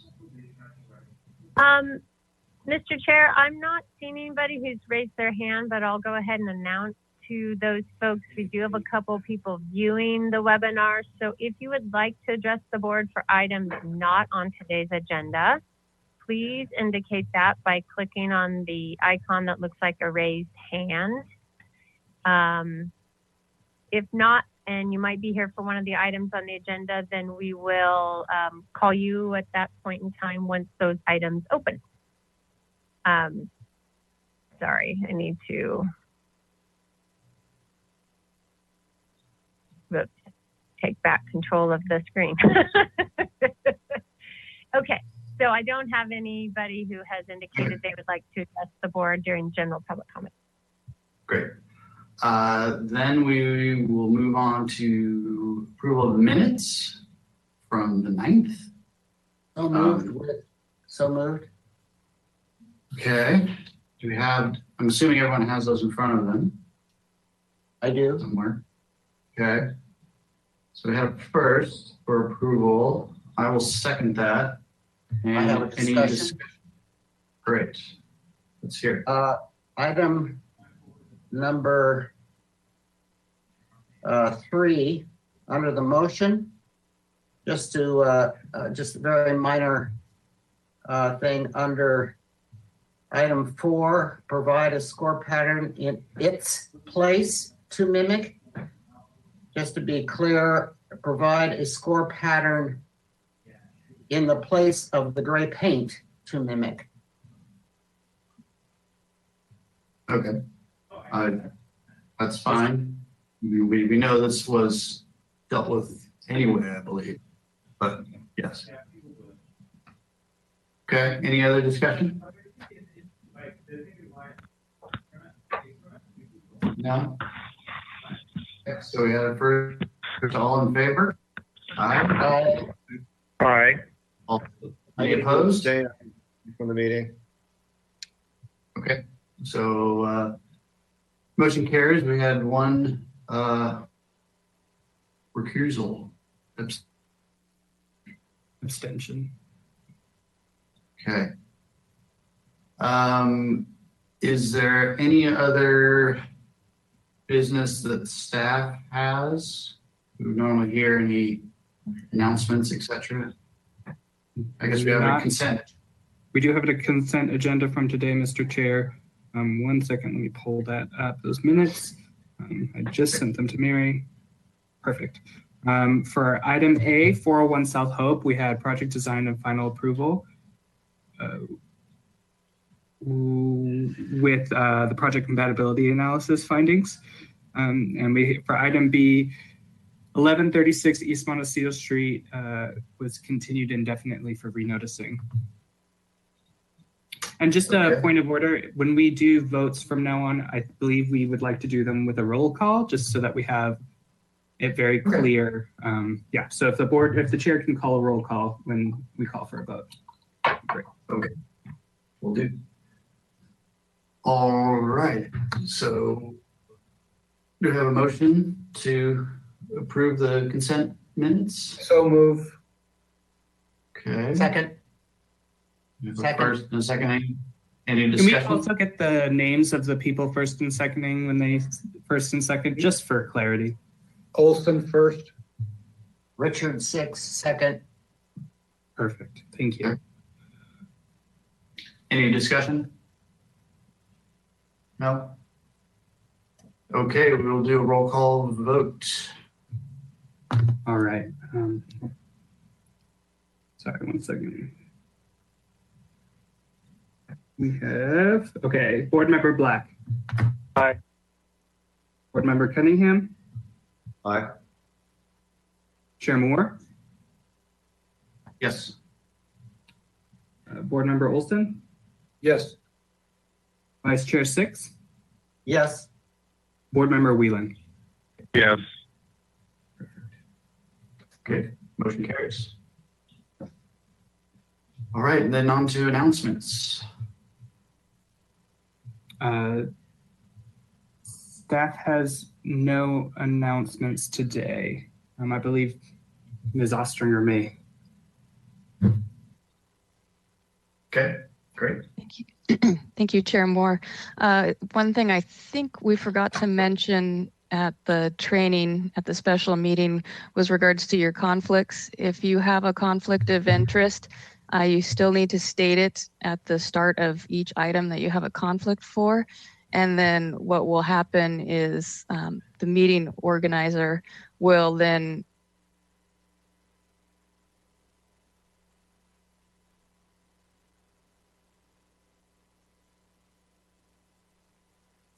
Okay.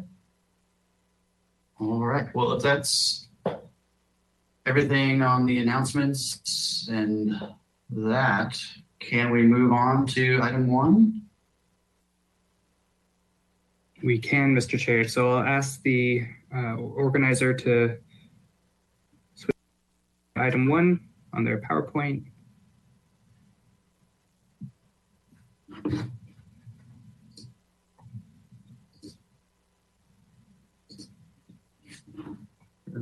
Perfect.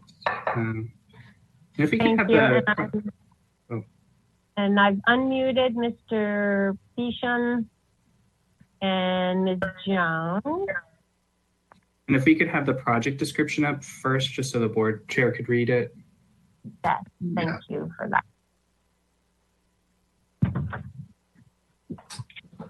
Okay. This is 16 West Mission Street. It's here for final approval. It's a proposal for conversion of an existing commercial complex into a residential complex using the average unit size density program and the state bonus density law. Project entails an interior conversion of the existing floor area to include a unit mix of 9 studio, 11 one-bedroom, and 3 two-bedroom units, ranging in size from 330 square feet and 895 square feet with an average unit size of 520 square feet. Density on this 28,224 square foot lot is 35 dwelling units per acre on a lot with a general plan land use designation of medium high density residential, which allows for 15 to 27 dwelling units per acre, and using the state's bonus density law for 11% more above base density as part of the state density bonus law. The proposed conversion includes 2 units designated for very low income level tenants. Also proposed is a 130 square foot addition. Final approval is requested and requires substantial conformance with the plans granted project design approval on December 2nd of 2019. Okay. And at this point, we should see the applicants, I guess. Okay, I will turn over controls to the applicant now. And Heidi, did you say that would be John I should give controls to? Yes. Good afternoon, everyone. Heidi Jones here. We're really excited to be back before you for this great adaptive reuse project. We're going to focus and run through the items to address your comments from the December 2nd hearing, and then note a couple minor changes of a few things that had changed since you last saw the plans. So with that, we'll hand it over to John. Okay. And before we jump in, I want to ask that all the board members mute themselves while we're doing the presentation, and we'll see how this goes. This will be interesting. Also, do we have access to the minutes from the previous meeting? I think that would be helpful for board members this time. I don't know if we... I'll work on getting those, yes, while the applicant goes through the... Great, thank you. John, why don't you read the comment when you go through and address the item? There's basically 5 comments and then the compatibility analysis that was made. Yes. Hello, good afternoon. This is John Beecham, architect, the applicant.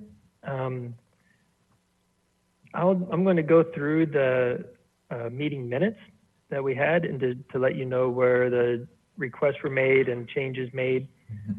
So the project had design approval. The requests were made for the window types. They're inside an existing courtyard of this project. They had steel windows, it's from the 50s. And we were able to make the new windows match those, or to add the grids into those windows to kind of get as close as we can to those existing steel windows. The notation was made,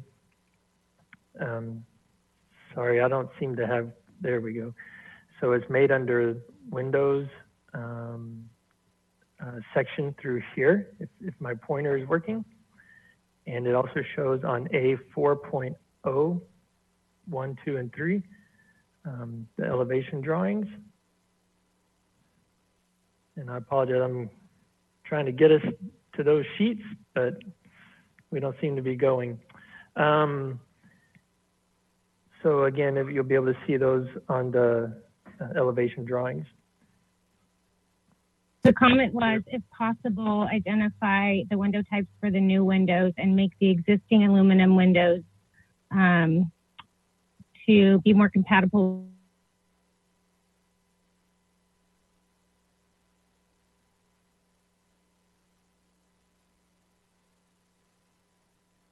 Okay, we're on the elevation sheet now, and you can see those that are identified as the new windows have had those grids added. And it's all in a 3-grid pattern to mimic those others on the interior courtyard. The second item was provide other designs for screening wall. The minutes referenced the trash, but the meeting was referencing a screen wall in the interior courtyard, the existing courtyard. I'm going to try to get us back to it's L1.00 would be our best place to see that. If we can get there.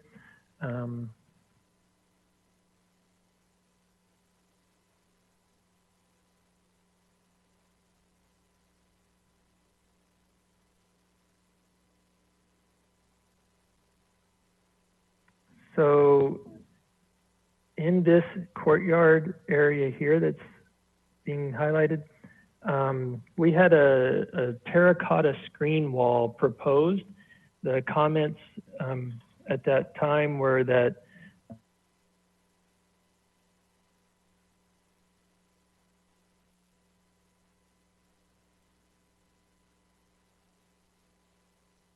feel for these screen walls and not trying to replicate 1950 because the building has 70s addition, has other. So after studying that, we just felt like the patterns and uses that were used in the 50s were just too heavy. You had these CMU blocks with the patterns, and it just was not looking correct. And it certainly wasn't feeling right for the space. So we removed those screen walls. The one was behind the stair here along this section. The other screen was kind of back in here. And again, these are very deep inside the courtyard from the street. So we've removed those and proposed a wood fence screen that is shown here. So it's 5'2" high. So we're just using this as a way to kind of turn people as they come through from the parking lot into this courtyard and kind of turn them so they can go to their units. Item 3 was the building currently has years and years of conduit and added pieces on the exterior of the building. Some were painted out to match, some are just, it's all exposed conduit for Cox utilities, phone lines, things like that. We were able to remove all of those and get them to the interior of the building. So those are noted on the elevation sheets. There was a request on the stair, which is actually this piece here that's still in the drawings. The railing for that is, it had a detail in it that we were able to adjust the coloring at request of the board. There was a little pattern that's, I'm sorry, I need to back up. We have to rebuild this railing to get it to meet current code for, the child not being able to fall through. So we've kind of brought back in this little X pattern. It had a little decorative relief from the original that's there now. And we were requested to paint that a separate color to allow it to read stronger. And that is noted here in item 5 of the paint colors. The main body of the railing is 4. It's a dark, typical dark railing color. And 5 is, it's a lighter gray. So it still has it can still read separate without just showing every speck of dirt. For differentiation between the vertical pickets and the mesh crossbars for the stair rails at the courtyard. Thank you, Heidi. Mm-hmm. And the last item was 5. Item 5. There's a backflow preventer that is proposed on for the fire sprinkler. And I'm sorry, I need to get to the planting plan.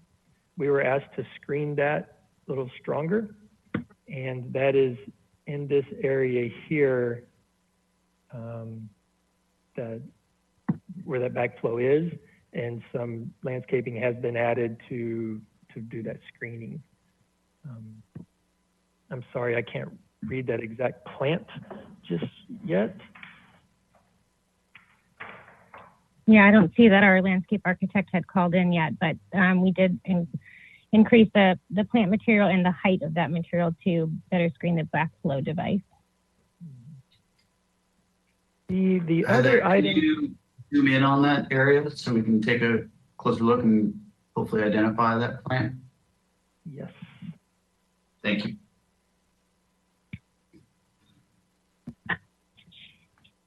There we go.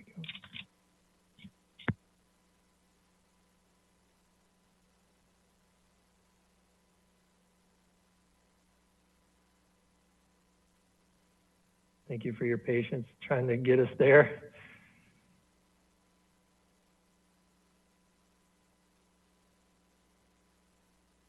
And I'm not sure if you're able to see the screen or not. I am not right at the moment for some reason. You might have to zoom out one click and then it'll reload itself. There we go. There you go. So it's this area that we're talking about. It's up above the sidewalk quite high, and back off the sidewalk. But this is it.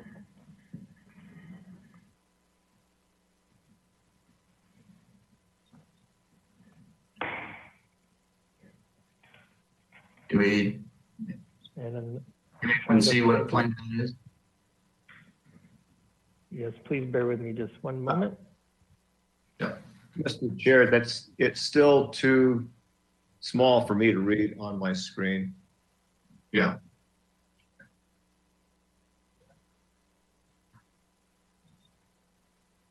So this is Matthew Ozilmans. If board members, so there should be a gray bar separating the webcams from what is being displayed at this moment. You can drag that bar up and down to get a more full screen if you're in full screen mode for this. I don't know if that helps at all, but I have mine, so the webcams are as small as they can be. Okay. I think all we're trying to find is the key for those two plants so we can identify them. So if the applicant could scroll up a little bit, maybe we can figure out which key that one is. Yeah, I'm also looking on my PDF plan.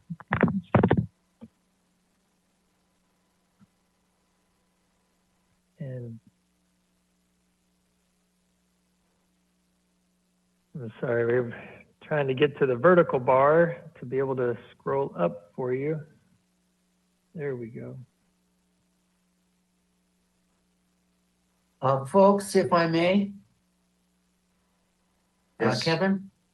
Yes, please. I have the, I've downloaded the digital stuff from the agenda, and I'm reading that the small green plants, dense are, and Bob, those are 5-gallon agave Americanas spaced at 8 foot on center, and the big starred light green are 24-inch box European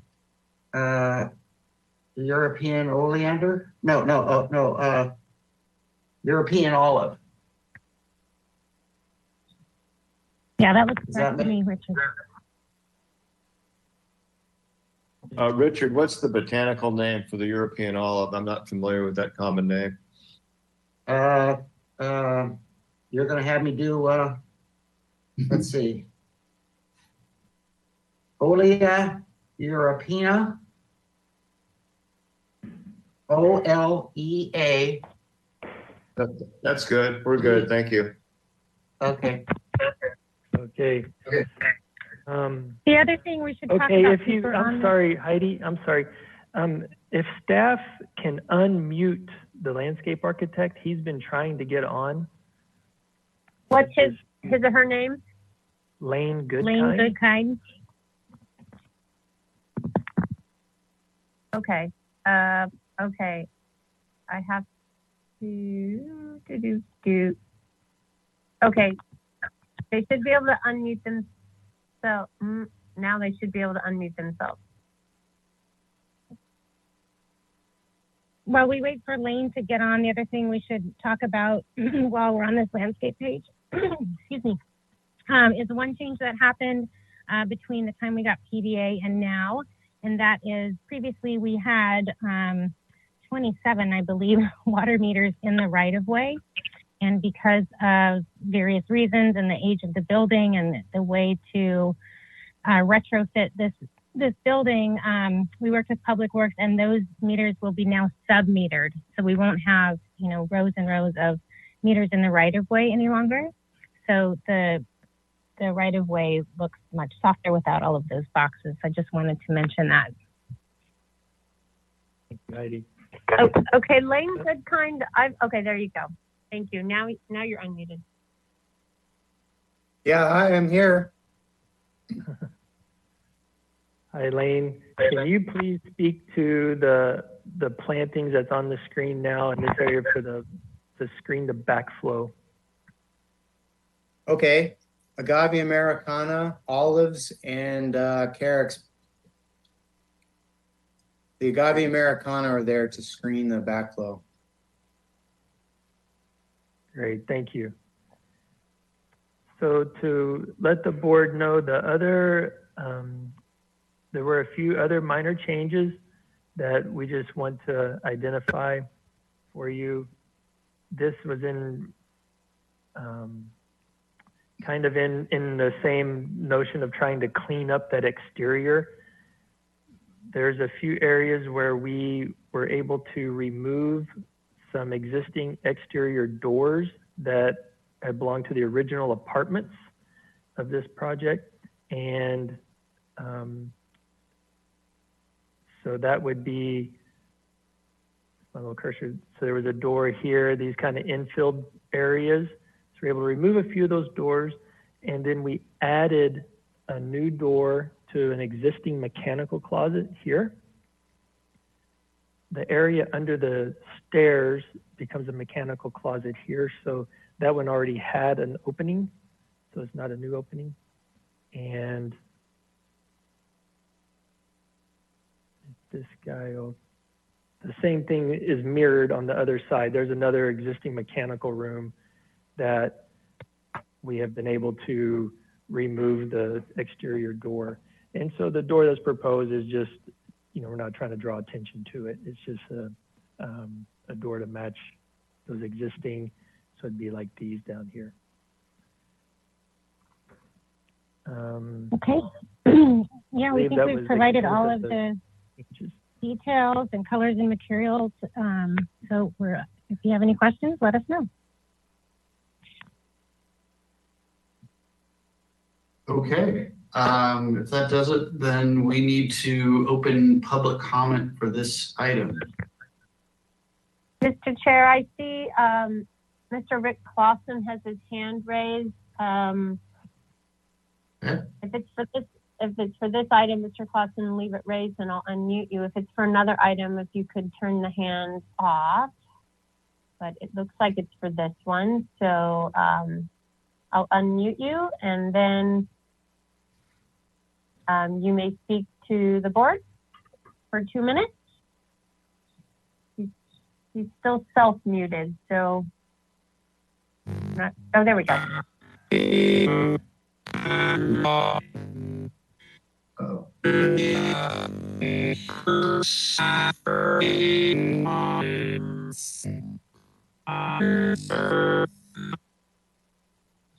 I apologize, Mr. Clausen. That audio sound was unpleasant. Do you have a better connection to be able to speak to the board? Renee, this is Ellen Kokenda. I'm just staff. I just want to jump in. If Mr. Clausen could either, I don't know if he's further, if he could maybe make sure that if he's using a computer or laptop that he sits further away from it so his his computer mic doesn't pick up, if that could be one issue. Thank you for the suggestion. I have. There we go. Perfect. I was wearing a headset with a microphone, and so that may have been the problem. I'm just using the computer built-in microphone and built-in speakers now. I'm glad this is better. Thank you again to staff for enabling this this online service. I think it's going to get smoother as we go, but it's certainly better than not seeing the board members at all. Secondly, I want to compliment Board Member Cunningham for his classy backdrop. I don't think I've seen anything quite so nice in all of the webinars and group meetings that I've been to. And third, I want to apologize for coming late to this discussion. I realize that this is at the final approval stage, and I also recognize you cannot respond directly to public comment. But I would appreciate it if your own discussion would address this issue, and that is the allowable maximum density of the project. As the description says, it's 27 dwelling units per acre with a bonus of an additional 11%.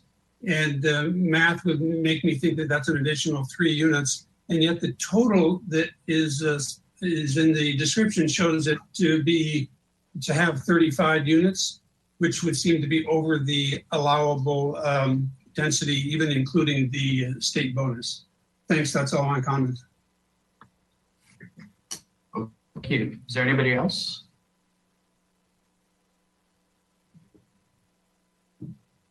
Okay, that's everybody. Mr. Chair, I don't see anybody else raising their hand for this item. Okay, then we will go and close public comment and go to questions from the board. Why don't we start with Mr. Black? I don't think I have any questions. I have comments, but no questions at the moment. Thank you. Okay, Mr. Cunningham?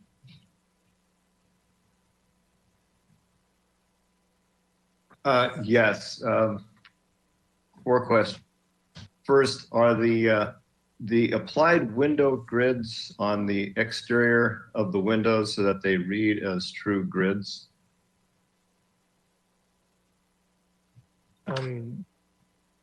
Yes, they are applied, but not the snap-on kind of grid, like a a wood window you would see. It is a true aluminum profile, and as thin as we can get those with the to replicate the steel look. Fleetwood manufactures one now, and there's a metal window core. I'm sorry, Western Window Systems.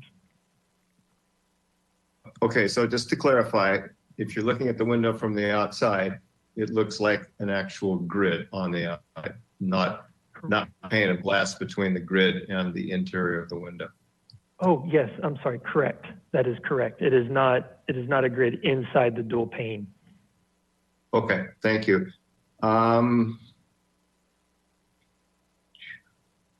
Actually, I've just got 2 questions. The one is to the screen planting. If Mr. Goodkind can answer this, the space between the sidewalk and I believe a retaining wall, you have agave Americana. Is that correct?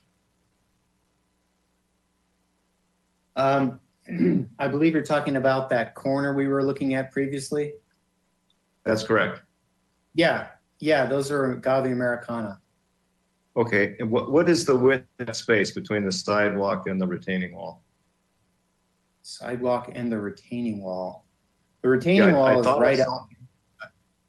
The retaining wall, that's the sidewalk directly. Okay, so so this planter is above the sidewalk elevation. Yeah, it's well above by about 4 feet. Okay, that's all I have then. Thank you. Okay. Okay, who's next? Let's go to Mr. Olson. No questions. Okay, Mr. Six. Yes, thank you. This is a question for John. You do not need to replace I think they're the 3rd floor balcony railings and stair railings because do they comply with the code now? Yes, sir. That is correct. They comply. Okay, and then if we would go to, are the existing windows, the steel windows, recessed? Because I see on sheet 8.1, detail 6, that it's surface mounted. Can you go to A 8.1?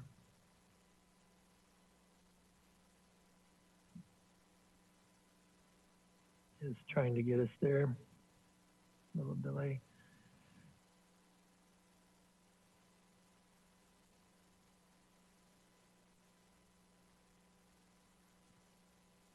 The windows that are being replaced are not inside this courtyard where they're adjacent to the existing steel windows. These are around on the back side at the parking lot at the 70s addition. And all of those windows were a nail-on fin. They're on the exterior face. And so that's the window that we're keeping that element of it consistent. I know. Okay, I did notice that on 3rd floor, back of the back, there are some replacement windows up on that upper balcony. I think if you go to your elevations for the back elevation of the courtyard.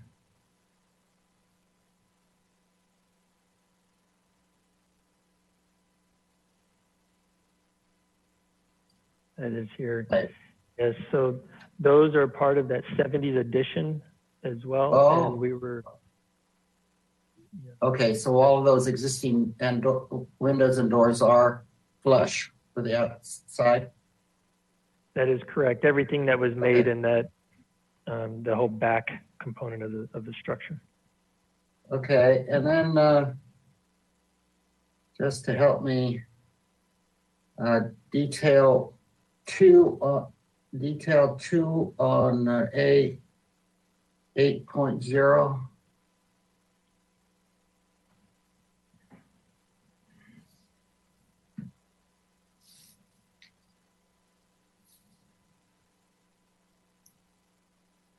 Yes. No. 8.0. There we go.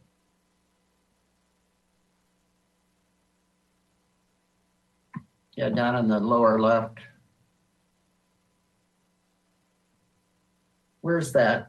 Is that That is this stair railing that is on the pointer, and you follow it up to this part. There's a stucco wall at the little balcony that goes to that second floor. And so this is showing that little extension to meet our 42-inch height here. Okay, all right. And then this is okay. You need All to right. see that in plan? No, I'm good. Thanks. That's my questions. Okay, Mr. Whalen, any questions? Yes, a couple of clarifications, please. Were the trash enclosure area and the bike parking area, were those existing? No, those are new. Thank you. And there's mention in the staff report of 130 square foot addition. Where is that and what is that? Is it the enclosure of the garage? There's, where I'm pointing now, there is an interior stair section beside the addition is all interior. It is here. And then on the third floor, there was an interior stair it was a residence and it was connecting the top and bottom, and that has been infilled. So the addition is all infill, interior space. Thank you, I understand. Okay, any other questions? No? Okay, if the applicant could perhaps address the member of the public's question regarding the state density bonus calculation and how the unit total was arrived at. I think that'd be helpful. Sure. So the unit total proposed is a total of 23 units. That is consistent with the medium high density residential land use designation, which allows 15 to 27 dwelling units per acre. With that, then we are utilizing the state bonus density program, where if you dedicate a certain number of units, in this case 2, to a very low income, you get additional density above what is allowed by the city AUD program. So everything is consistent with the city program and the state bonus density law, but the total number is 23 units.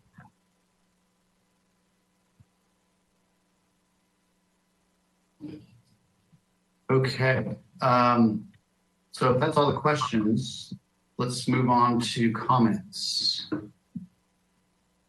Let's start with Mr. Six. Mr. Chair, if I may, before we start, if we could mute the applicants the panelists at this point, just to make it clearer that we don't have any interruptions, because this part is really to the board. So if the organizer could do that, that'd be great. I will do that. Thank you, Matt. Yes, Mr. Chair, I find this project all in line and the details worked out. And it's, I think that everything is good to go and is ready for final. Those are my comments. Great. Mr. Cunningham? I agree with Board Member 6. I think the project is ready for final approval. Okay, Mr. Olson? I agree that it's ready for final approval also. Okay. Do any of the board members feel otherwise or have any comments?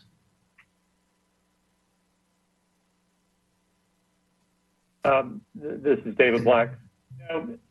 It's just a small practical matter, but I thought the use of agave Americana as a screen around a backflow preventer just seemed kind of an inappropriate plant material. I mean, they're really big, they're really spiky. I don't know how you would, once they mature, I don't know how you would even service that that backflow preventer. But I don't know. It just that's kind of my thought on it.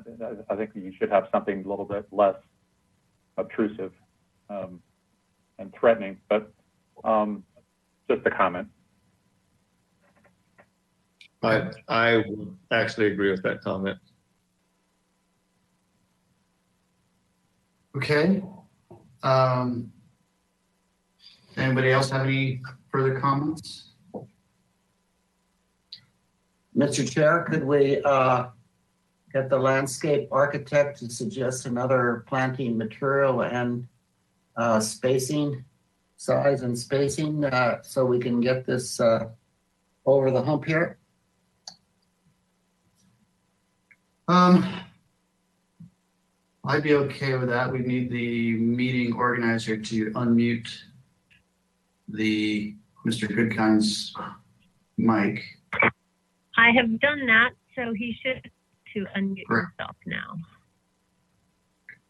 Okay. Hi, I appreciate the comment. I think the intent here was that those agave are well in front of, and they're actually not close to the actual backflow preventer itself, since the sidewalk is about 4 feet lower or even 5 foot lower than the backflow preventer. You really don't need much to do the screening. And so therefore the agave don't even need to be near the backflow preventer to screen it from the street. Okay, so you're saying they're adjacent to the backflow preventer, but they're not right on top of it. Exactly. Okay. That's fine, Mr. Chair. Thank you. May we have the applicant circle with the arrow the preventer? Because it does not show up on the plan that I can see. Right, John, I will give this mouse control back to you if you want to show them on here. Okay. Am I circling this? Yeah, correctly? here, I'm going to give you a bigger pointer there. Use that one.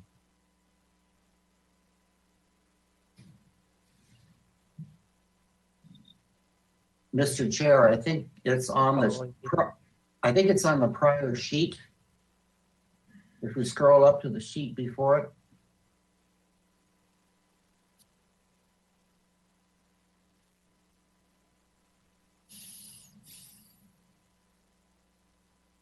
That was our irrigation plan.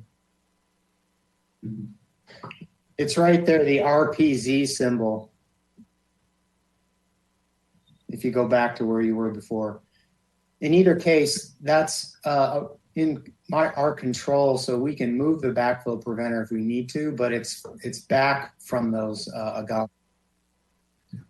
Yeah, I can see it. I agree. I think it's behind the planting, proposed planting. It's not amongst it. So, okay, thank you. All right. So it sounds like everybody's satisfied. So let's craft a motion.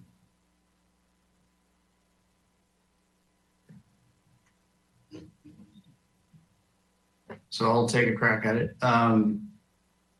The motion is for final approval as presented. The board appreciates the applicant's attention to detail and the conversion of this property into much needed housing. And I believe we've already read the compatibility analysis. That is correct, Mr. Chair. It would just, we do not need to read those into the minutes. Okay. And the plans seem to be compatible with the PDA that was granted. So that's my motion. I'll second. Okay, I'd say Mr. Cunningham seconded. All right, so we're going to do a roll call vote. So board members will say yea or nay. All right. Board Member Black. Okay. I'm sorry, can you repeat that, Board Member Black? It was interfered. Aye. In favor. Aye. Perfect. Board Member Cunningham. Aye. Chair Moore. Aye. Board Member Olson. Aye. Board Member Six. Aye. Board Member Whalen. I'll abstain. Okay. And Board Member Watkins is absent. Okay, so motion carries. Thank you very much. Congratulations to the applicants. Right. It's certainly exciting when the approval happens this way. Okay. All right. So I believe at this time, the applicants can sign off if they'd like. They're welcome to stick around. We just ask that they keep their mics off. Actually, we ask that you re-enter as an attendee if you could, just because there is a limit to the number of panelists we can have. And with that, I think we can move on to the next. Sorry, I don't mean to run Matthew, the can we meeting. announce the appeal period? Yes, it's a 10-day appeal period, and in that time, the applicant can submit to the building and safety counter. We will not be able to issue a building permit during that time, but you will be able to get your reviews. Okay. And how are we doing on time? We are second agenda item is slotted for 3:50, so we're right on time. Look at that. Okay. So do we have the second applicants? Item number 2 applicants?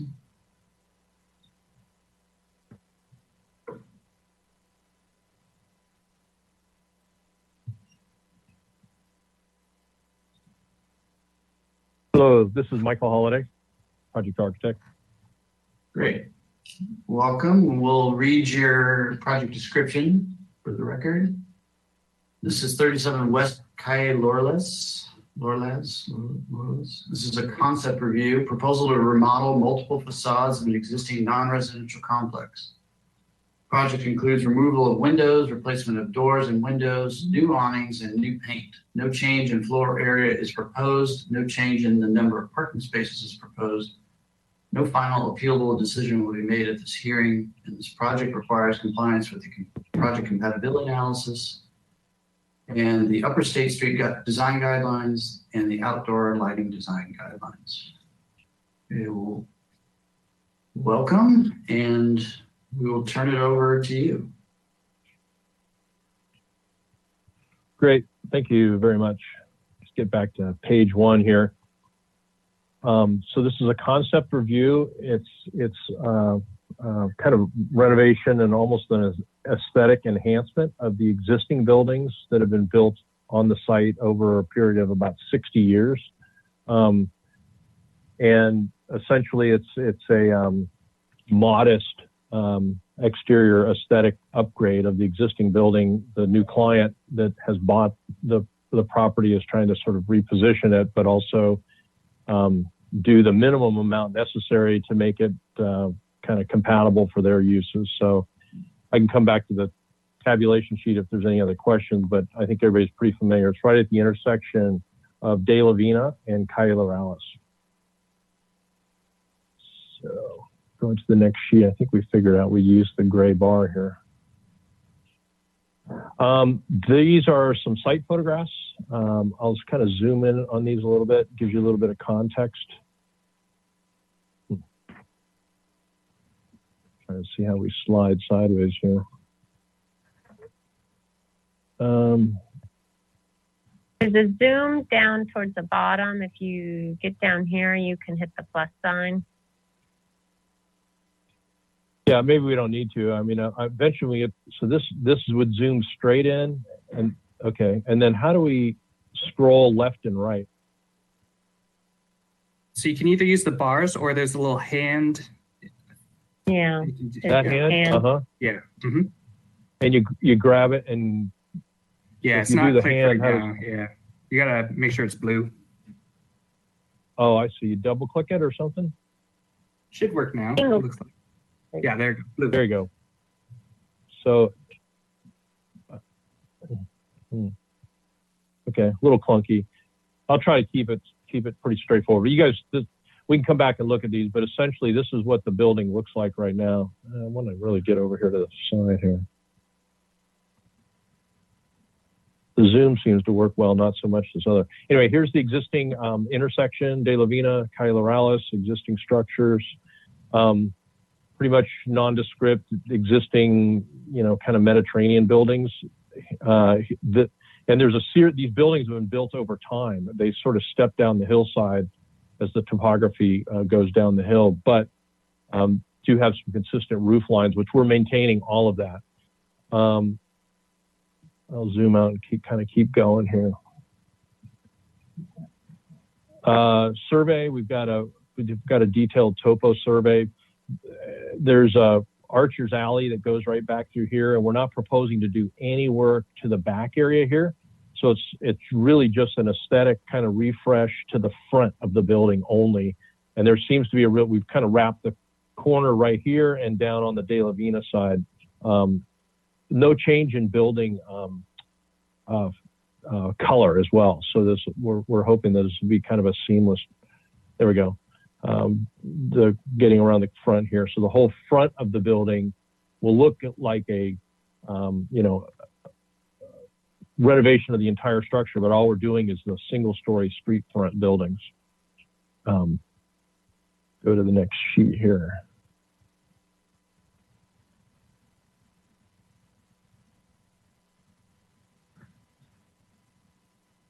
So maybe, Renee, how do we zoom out a little bit? I guess there's a whole sheet. Okay, I'm just gonna leave it this way. It's a lot easier. So this shows the what the proposed scope of the project is. Essentially, there's a new optometry office that's going inside the building here, and another retail store going right next to it. That's an optical store. No work inside of any of these existing spaces, but this is the scope of the interior remodel for the building. And what we're proposing, everything in red here is what's being removed and renovated up to right around the corner here. So essentially the front of the building is proposed to be kind of aesthetically improved. Yes, here's the second floor, which is not part of the scope. Fortunately, all of the second floor is set back quite a ways. You don't even realize when you're driving up and down the street that these second floor buildings are back there. So we're kind of renovating what you can see from the street level. And here is a more detailed floor plan that shows a little bit more about what's going on with the interior. So kind of interior office layout. The proposed scope of the project is going to be, I'm trying to figure out how we can zoom in and still grab it and slide it. Do you know how that function works? The hand is showing up, which is a pointer. I'm just wondering how do you grab this and slide it around? Okay, I think if you zoom in, then you can. Does that help? Oh, okay. Yep, that's great. So this shows a little bit more about how the layout is going to be. The front entrance is still going to be right here, right where it currently is. It's just going to be enhanced. And we've kind of described what's happening with the, so let's see. Yeah, here's because of the layout of the optical exam rooms, a lot of these windows, we'll look at these on the exterior elevations in a second, don't function. They're actually kind of work against everything that needs to happen inside these optical exam rooms. So that window right there, this window right here, we are keeping this window, letting some light into the reception area. These windows are proposed to be filled in, and we're keeping one window here on the front towards the entry waiting room. These windows here and all of these are going to be remaining, but we'll look at it. It's kind of a hodgepodge of existing openings right now, and we're trying to clean that up. So existing storefront and entry doors to be replaced with new in this area right here. And this existing storefront is sort of the same situation. It's with existing storefront and entry doors to be replaced with new, but aesthetically much more consistent. We'll see that this is kind of a real mishmash of existing openings out there. And the same thing would be true on the rest of the building. So that's right up in this area. So the whole front of the building is being renovated and enhanced. Go to the next sheet here.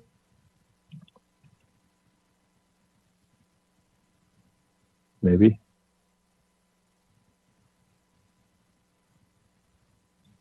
Second floor, like I said, not in scope, but it just shows those existing roofs that are to remain. This shows the, it's nice if we can go back and forth with the buildings.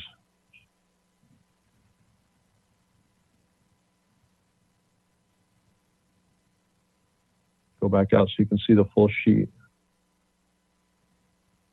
Yeah, so here's the existing elevation. So if we blow this up, I should be able to use the hand. Yeah, here we go. We've modeled the whole building in Revit. And then this shows how the way these buildings were built over some time, but it actually even looks a little better in elevation than it feels in the field. This is the way it looks with the other elevations. So the new improvements are going to clean this up and make it all consistent. Zoom out per minute.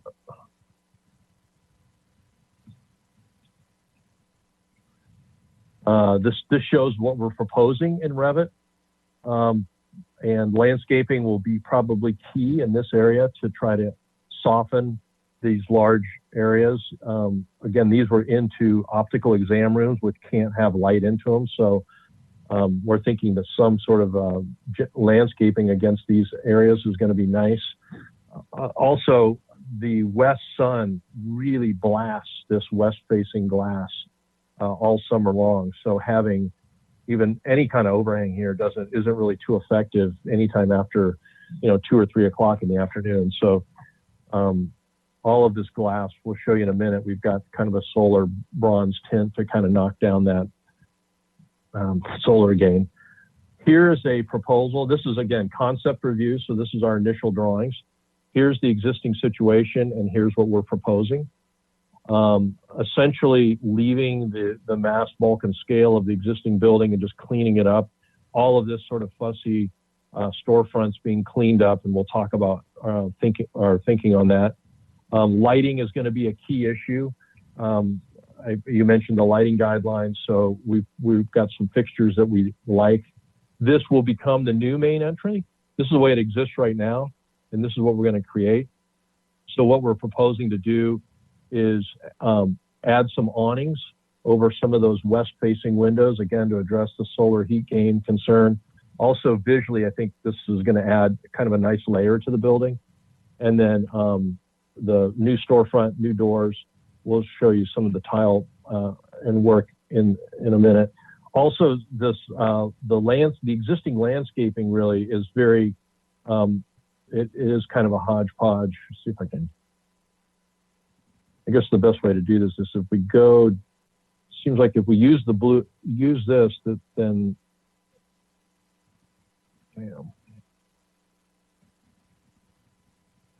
this allows us to move. Yeah. So these little landscape pockets, we're proposing to get rid of and to do some potted plants out here in this area.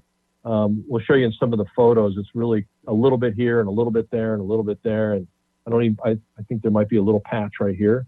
So the concept is to have some potted plants that allow this to be kind of clean and open and functional. Right now, some of these doors don't even function. So that gives you a sense for this would be the west elevation. Here is the kind of northwest corner, existing condition. You can see these little patches right here of, I was referring to. What we're thinking is just put either hardscaping those in or gravel, perhaps, and then just adding some potted plants that's a little bit more decorative and would add a layer of color. This little area here, we're thinking probably just one awning that goes across all of those instead of this little pop-out awning. And then all of this is all new glazing and storefront to match. And then this is where the project would stop. So we're going to paint it to this point and then wrap around the whole front. So there's sort of a sketch of the northwest corner. And here's a sketch of the southwest corner. Existing condition, these sort of very flat nail on, all aluminum, anodized aluminum existing windows. And we're looking to clean those up. We'll show you the window samples that we're proposing in a minute. Adding these new awning elements. Lighting is going to be, because we got to maintain lighting out here up front. There are several existing fixtures here around the exterior of the building, and we're hoping that we can retrofit those with LED. If not, probably have to come up with a replacement fixture, but we'll show you what we're proposing. So that's kind of an overview of the project. And Renee, I think you've got those images, which we're going to look at for sample color and materials that we're considering. Yeah. So let me just open these as we go. Sure, we can just go down. These were some other lights. Let's go to the next one. That shows the sketch. If you want to zoom into that sketch maybe a little bit, just to give them a sense for, we've got this, we're in concept, but we've actually kind of gone beyond that just to sort of call out all these materials and finishes. You can go to the next photo. It's kind of a better shot. Yeah, there you go. Oops, sorry. There's just a delay here. So did you want me to zoom in I on see. that sketch? Maybe so, because it actually shows kind of what we're thinking. Okay. Yeah, so the area below the glazing, we're thinking is this terracotta tile that's down below. I wonder if we can scroll down just a little bit so she can see it. Yeah. So this terracotta colored tile right here is we're thinking it'd be cut maybe in strips, maybe 4-inch or 6-inch wide, that would just add a little bit of texture, and it would run consistently across the bottom.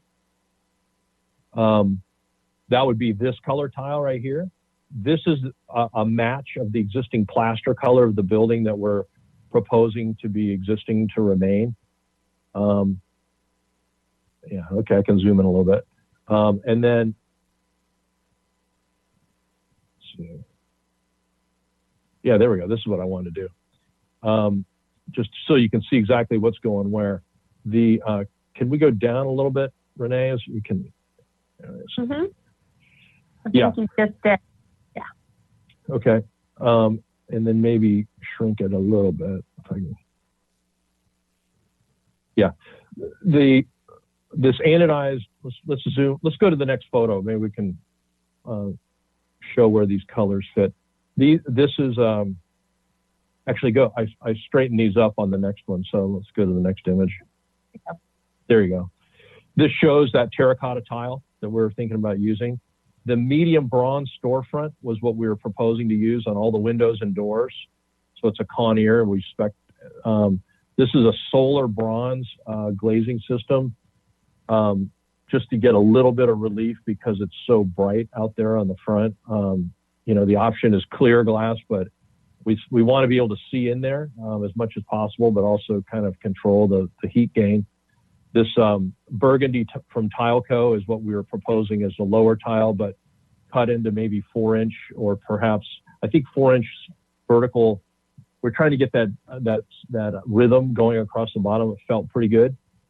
These are the decorative tiles that we're proposing to show in the little recessed window, and I'll show you that in a second. And then this umbrella cloth, let's go to the next photo. I've got a better shot of how this awning material might work.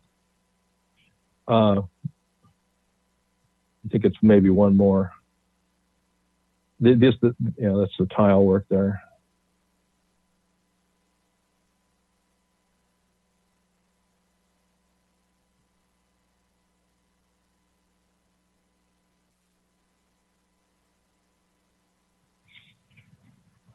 You gonna open or not?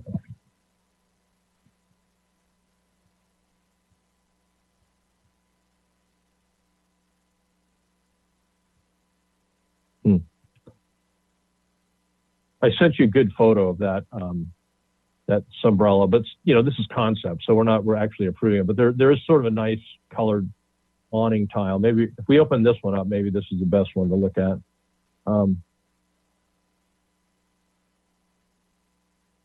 Yeah, this umbrella material, which we kind of like. See what happened there. I'll let you control it. You can get us back to that one. Yeah, and then just get us to the material. So these are the suggested materials and the decorative tile work that's going to go in that little recessed window element in the center. We can go back to the elevation if we need to, but this is just, again, to show you the flavor of what we're trying to do, which everything's trying to be consistent with the existing, you know, architecture of the building. There we go.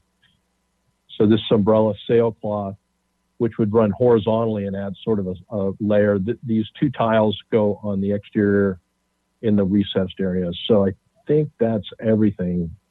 Plaster, all of the windows we're thinking would be the medium bronze. And keep it in this rich, warm color and texture. Okay, great. It sounds like we've got a lot in front of us here, which is great at this level. And is that everything you wanted to run through? Yeah, that's everything for our as part of our presentation. I'm available for any questions. Yeah. Okay, great. We will then to open public comment. Is there anybody who would like to comment? I don't see anybody with their hand raised in the webinar. If there is somebody out there who would like to speak on this item, please click on the icon that looks like a raised hand, and then we can call on you. And I'm not seeing anybody, anyone for this item. Give them a few seconds, and then we can go ahead and close public comment. Go to questions. Let's see. Why don't we start with Mr. Black? Any questions? I have no questions at this time. Okay, Mr. Cunningham? No questions. All right. Mr. Whalen?